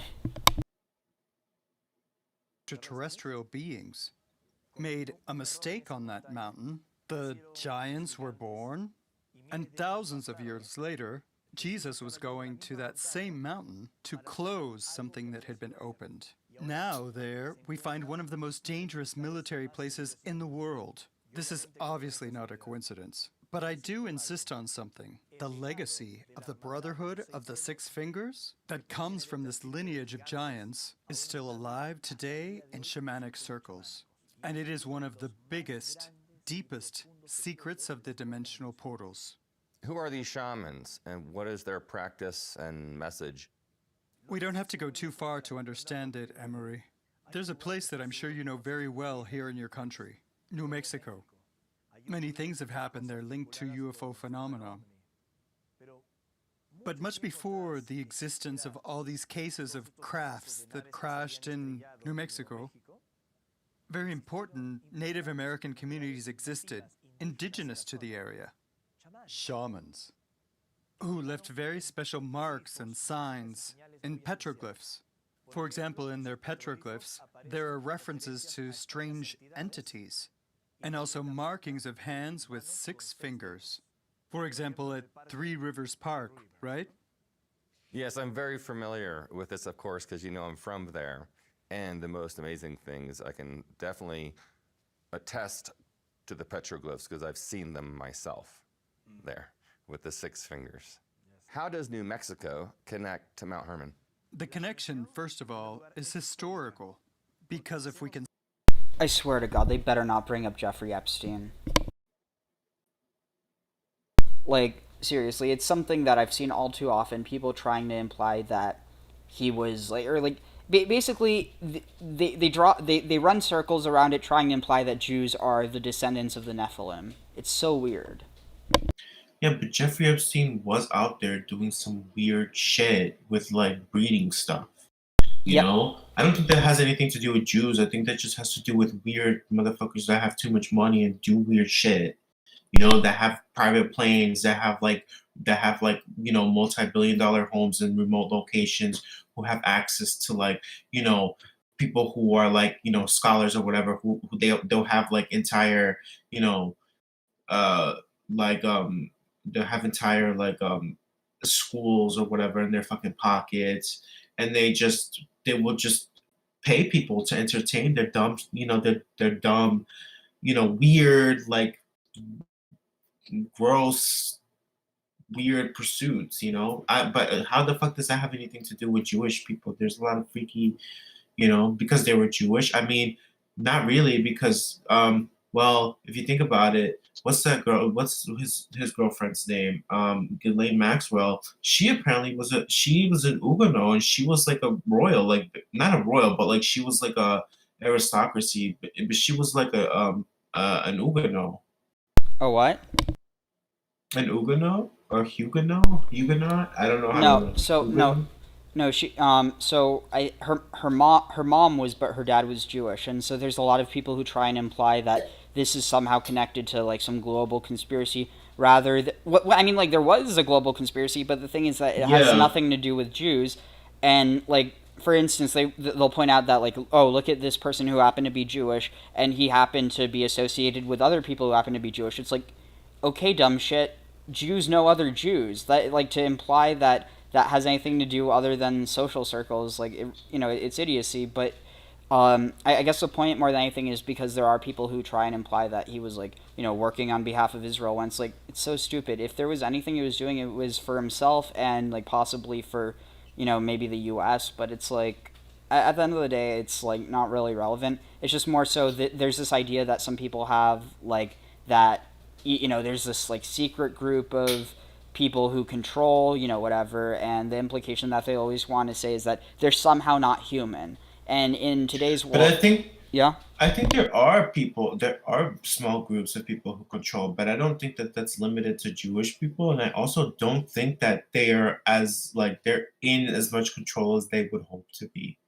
Like, I think that nobody has their hands on a fucking wheel. You know what I'm saying? Like, I think maybe even if they were super evil or something, that at least if somebody had their hands on the wheel and had control over this shit, then I think that we would be in a much better place, to be honest. But I don't think anybody does. That's no matter how... That's a reason why people like to believe that, because if someone is in control of everything, then at least someone's controlling things and it's not all chaotic. But it means you can persecute them, but it's like literally there isn't. I mean, there's plenty of people, to be honest. There's plenty of people who are in control, and they are dumb and they are stupid, and they are, they have very nefarious reasons for doing the bullshit that they do. But it's like, you can't just be doing this, like, you can't just be hunting the Jews every time. It has not worked, not once in fucking history. Also, for it doesn't work now. Also, for context, the reason why I brought him up is because they mentioned, what's up with New Mexico or whatever, and, he happened to have a property there, so I didn't know if that's where they were going. Well, New Mexico is also, like, the home of, like, a lot of military stuff. That's where, like, Area 21 is? Area 51. 54 is? I don't know. Studio 54? 51. Area 51, yeah, that, and there's a lot of, like, military stuff, and that's also where you have, like, like, the shapeshifter thing, like the shapeshifter, Skinwalker Ranch. Demon. Oh, the skin crawler, the skinwalker. Skinwalker Ranch. Yeah. But no, I mean, like, basically there is this narrative that certain people try to propagate that they'll either say that, like, powerful Jews, like, they're only powerful because they're either consorting with demons or they are demons or, like, some bullshit like that. But, like, at the end of the... I think power... I don't know. I don't think, like, again, like, I don't think that... I don't think that that's, like, something that isn't plausible. Actually, I think that it could be, but I don't think that it's limited to that. And I have very, like, different ideas of what all this stuff means, and I'm not trying to be like I'm not trying to give this type of thing legitimacy, but I also think that these people need to, like, I don't know, you just need to, like, I don't know how to say it. I know what you mean. Okay. Yeah, because I don't want to be like giving them any type of legitimacy or leeway into, like, being just, like, anti-Semitic or anti-whatever, because it's not like they're only anti-Semitic. I mean, they would really go at, like, they would throw pasta at that fucking wall all day and all night. But the Jews are always, like, pasta number 1 or number 2 at least. But at the same time, that doesn't, like, excuse that at the same, not excuse, but it doesn't also like, completely remove the possibility of that being it. However, okay, like, let's say you do, like let's say we exterminate all the Jews, right? Okay, now what? Like, now we're gonna live in, like, Aryan Wonderland or something. There's gonna be somebody else. No, there's gonna be something else. Yeah, the next step would be, okay, now that we got rid of all the Jews, now we have to find all the secret Jews, and then they just start accusing people of being Jewish, and that would be the next. Right. But yeah, there's this one saying, if the Jew didn't exist, the anti-Semite would create him. It's basically this idea that it has nothing to do with Jews specifically. It's just that because of, like, the long history and the the tensions that do exist, people are looking for someone other than themselves to blame. And it's not to say that anyone's perfect. Everyone has issues. But the thing is, if you're able to blame someone else for your problems, you don't have to admit that you have a problem. You have to admit, you're basically saying, someone else is causing this to happen to me. Right. But, yeah, like, I do think one thing that's worth mentioning, though, is, like, how they did say, that this is, it has to do with Mount Hermon, but it's on the Israeli side. They're implying that, like... Israel is the keeper of the key, right? Yeah, and that it's, like, something dark and evil and sinister. and that, you know, the Jews are covering it up or something. Like that's what I'm hearing from this. Right. Well, but you can also say that they're the ones that are like keeping it from like getting out. Because if you want to storm in there and like see what's up, right? Like, do you know how to contain it? Do you know how to deal with that kind of thing? You clearly don't. I don't know. I think you're giving them the benefit of the doubt. Like, some of these people are connected with like esoteric fascists, so like I wouldn't even be surprised if they mean what I think they mean. Yeah, well, yeah. They do. They do. That's what it is. That's what it says. You're right. That's what it is. It's just I wish it was the other way simple. around, but it's not. Right. Consider what the Bible says. The book of Enoch that I was referring to. In the context of extraterrestrial information that I affirm that I have received, the first giants with 6 digits appeared on Mount Hermon. From the descendants of these giants emerged the anomaly of 6 fingers that has been inherited over time up to our day. When someone in a shamanic circle is born with 6 fingers on either their hand or foot, they are considered to be a child of the gods. Not knowing this story of Mount Hermon, of course. By who? Shamans in North America?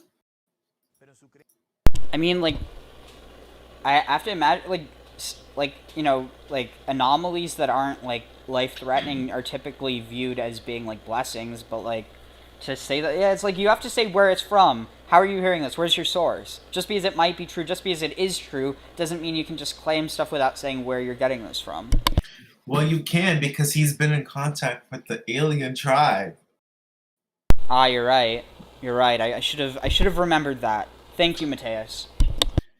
Oh God, here we go. Okay. But in their shamanic beliefs, a boy or girl with 6 digits was a child of the gods. They were special. Within the shamanic circle, when a special place was found, where a child with 6 digits with psychic abilities had identified a vortex to mark that place and not forget it, they would leave an imprint. We're really like of in La La Land. in cave art, either with petroglyphs or with paint.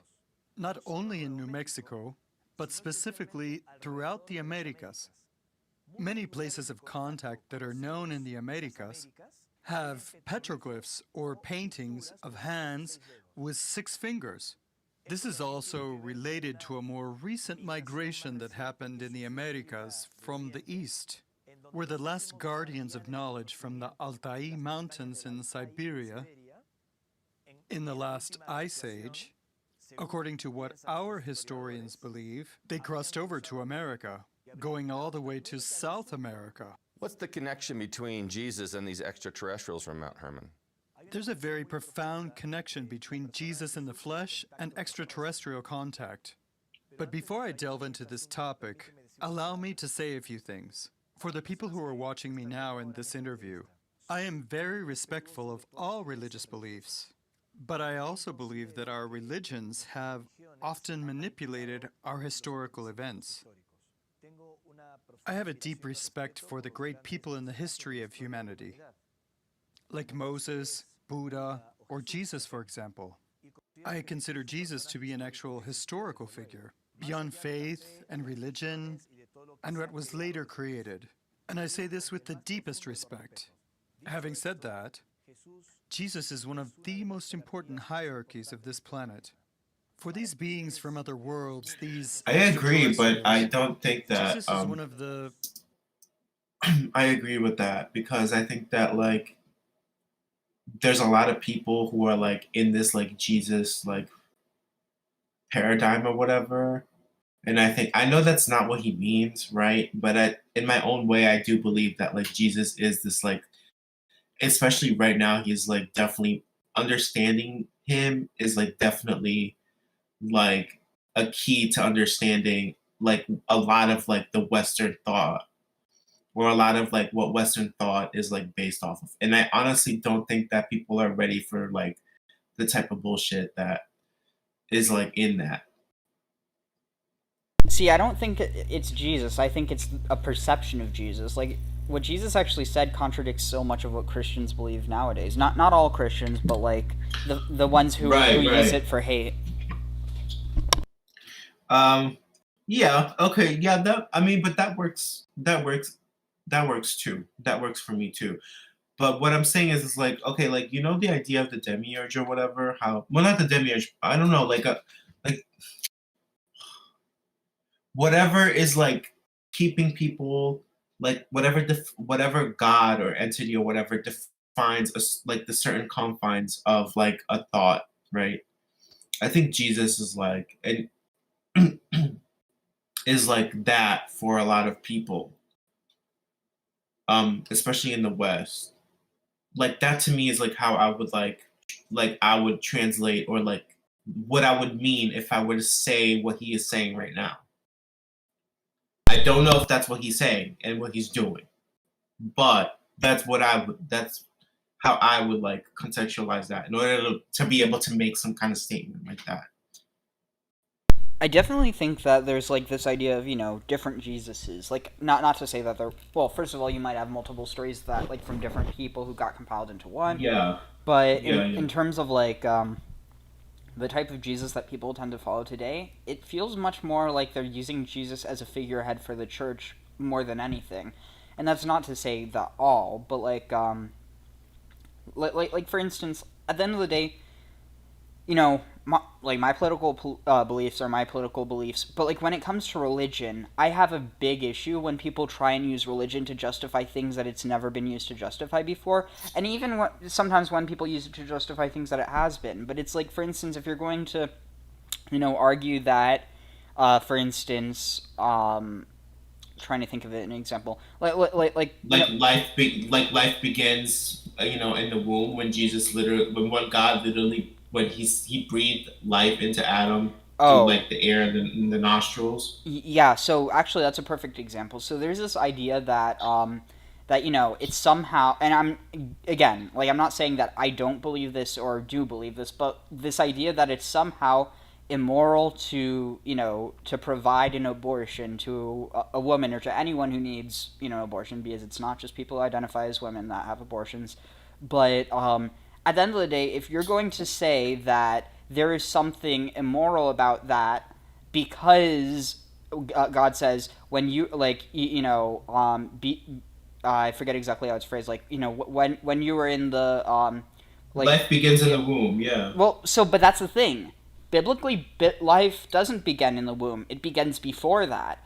And that's the reason why not only... Really? Yes! I thought it began in the birth. I thought it began, like, at the breath. Like, when you take your first breath is, like, when you become, like, a person. So... Is the spirit, like, goes into you or whatever. Yeah. But, so there's that, but it's not just that. So, for instance, here, let me pull this up. So, let's see.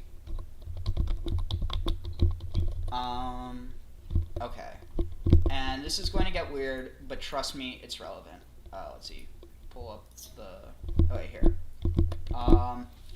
Okay. Let's see.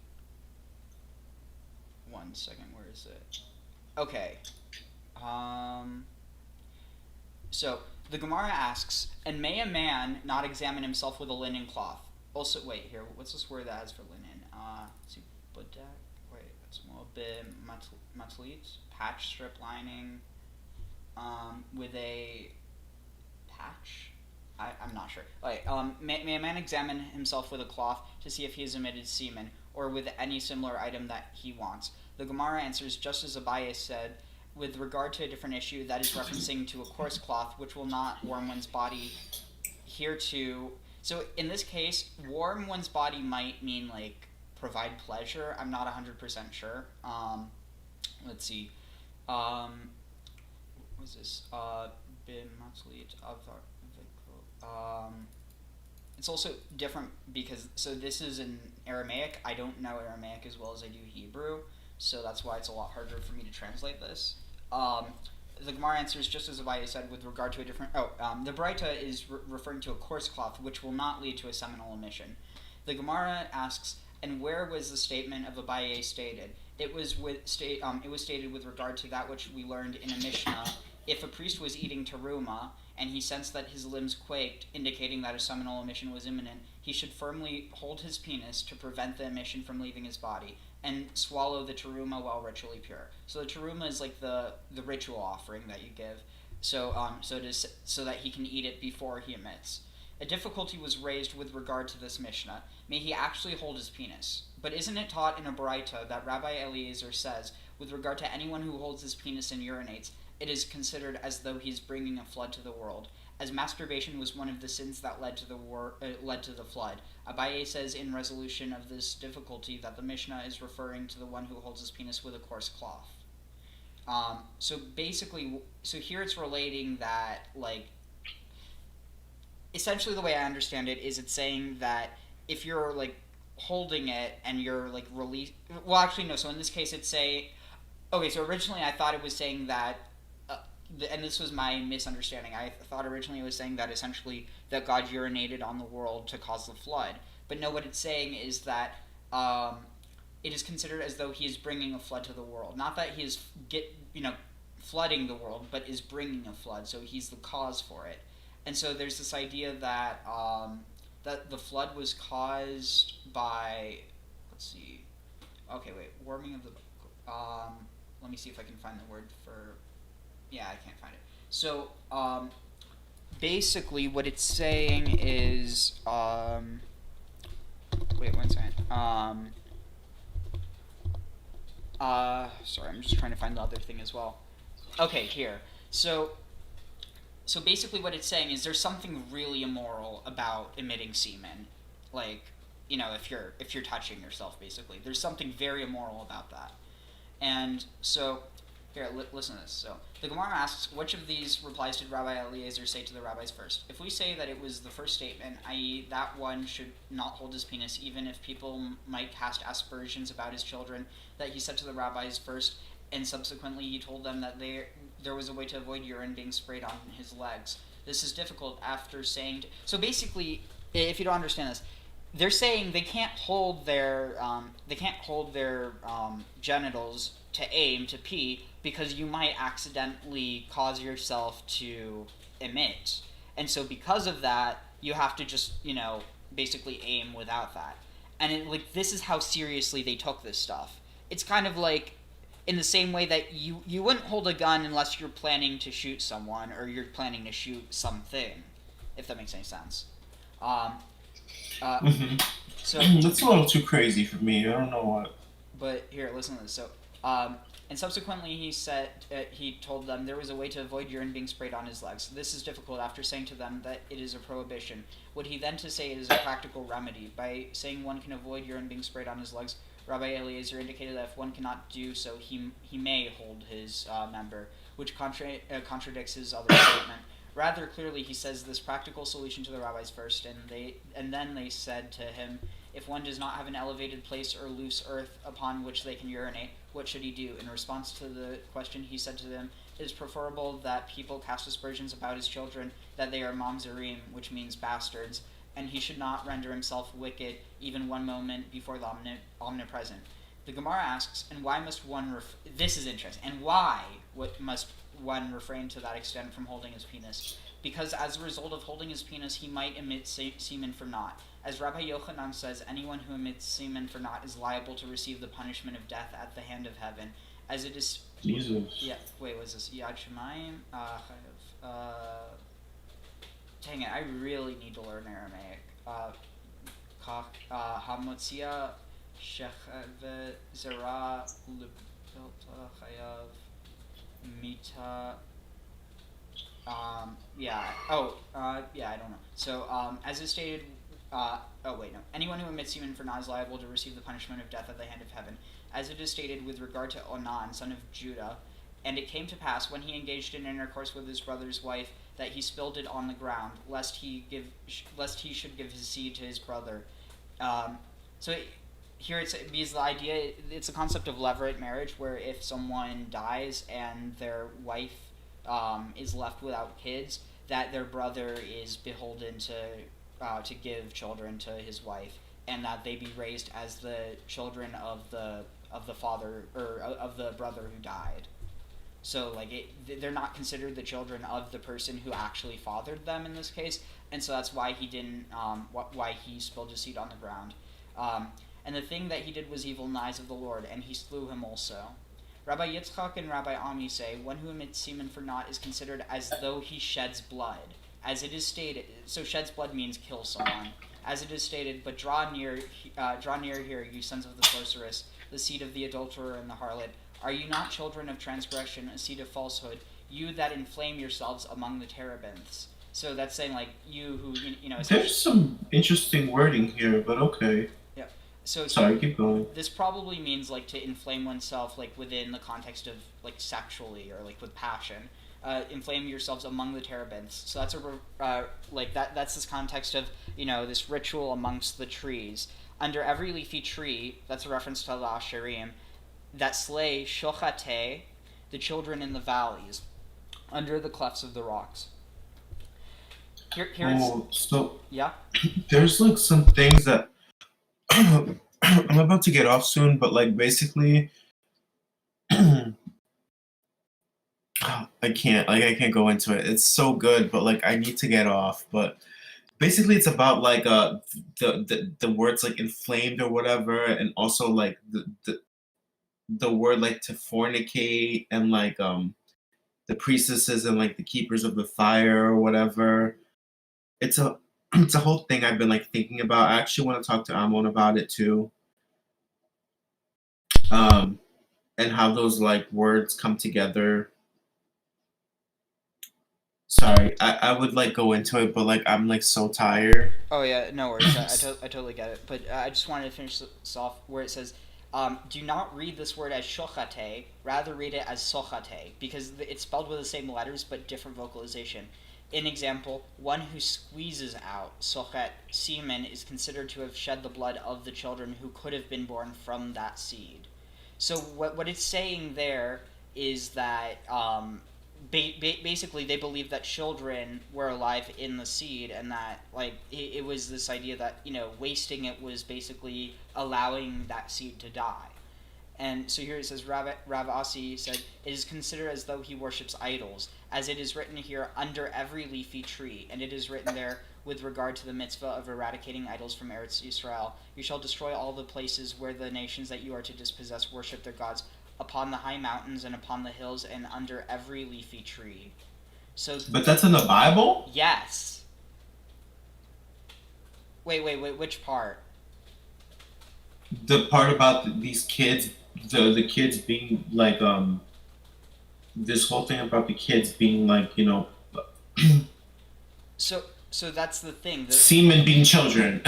So basically, like you have this idea because it's just expounded upon in the Talmud, where it talks about like here that you shouldn't be reading it as you know, shochet, but as sochet, because they're both understood as you are killing children, but in this case it's saying that they weren't like, it was poetic in that they were saying they were killing children because they weren't literally slaughtering babies, they were essentially wasting seed.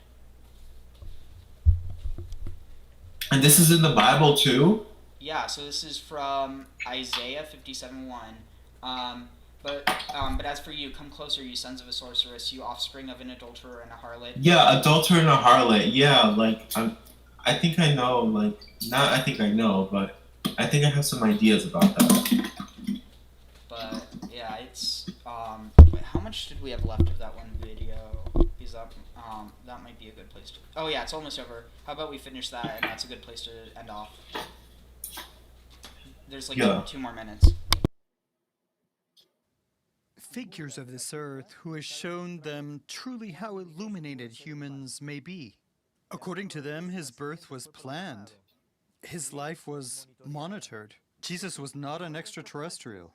But according to the information that I have received, extraterrestrials were observing the historic events of his life, because they knew that the things that happened to Jesus were going to be extraordinarily influential in the Earth's history.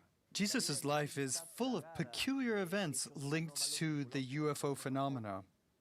starting with the star that was guiding the wise men to his birthplace. Aside from what some astronomers believe about an alignment or other celestial signs, we're talking about an actual bright object in the sky that was moving and that was stopping, guiding the three wise men. All Jesus' life was followed by the extraterrestrials. But he's like, oh no, whatever, like, you know, whatever they might have said about the astronomy or whatever, like, why do you brush that off? Like, because you want to believe that it was a flying saucer or something? Like, Jesus is not unique at all in this sort of like celestial, like, seen in the stars, like, birth. I mean, come on.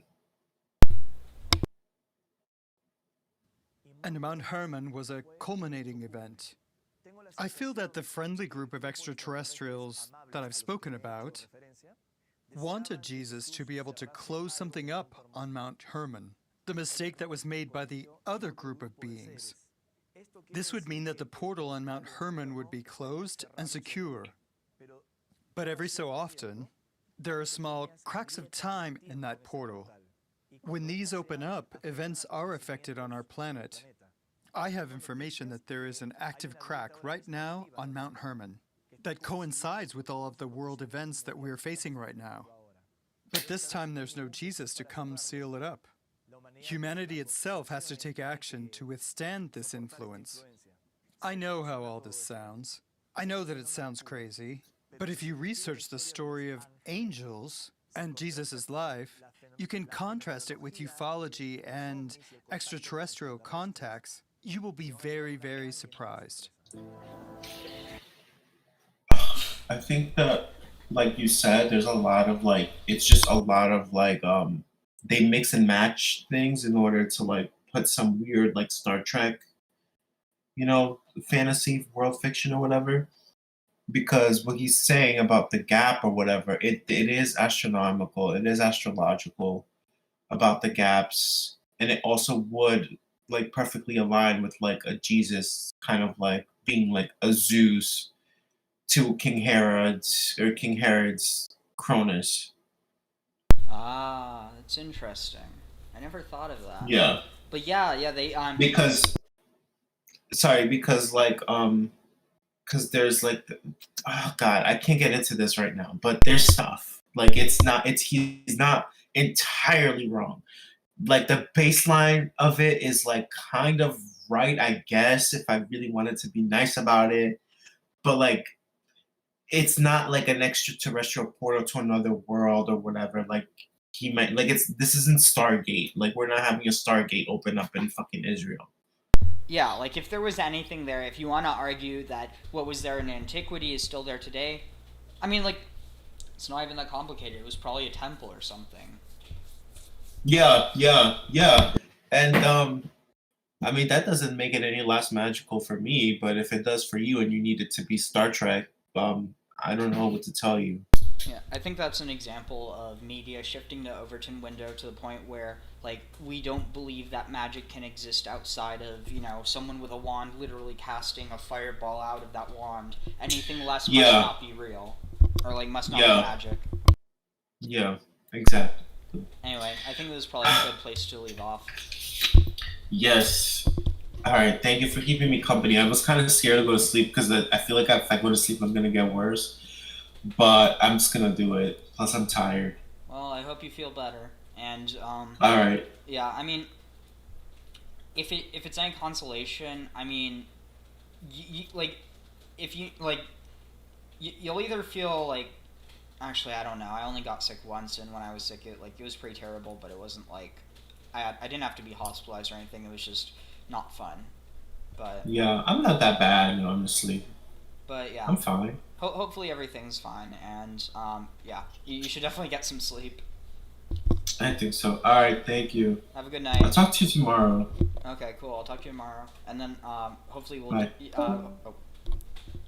Well, anyway, good night, everyone. If there's anyone still watching. Oh yeah, 2 people still watching.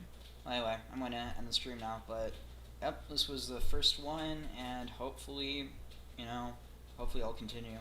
Can't see any reason I wouldn't, but yeah, I'm going to probably be doing one on, when would it be? Monday on Halloween because I don't really have any plans, and honestly, I don't know, I think it would be cool to talk about like the connection between atropaic imagery and what was it? Atropaic imagery and the Harvest Festival, and basically this connection that exists between between like scaring away the bad spirits before you're able to harvest, and also some connections that you can see with like the Seralia, where in Rome they would actually burn foxes and like send them loose into the fields in honor of Ceres or something, because she didn't like foxes. But I don't know. There's definitely some stuff there, and maybe connect it to the Hebrew Bible. See if Ammon is free, if you can connect it to any of the Greek epics. But yeah, have a good night, everyone.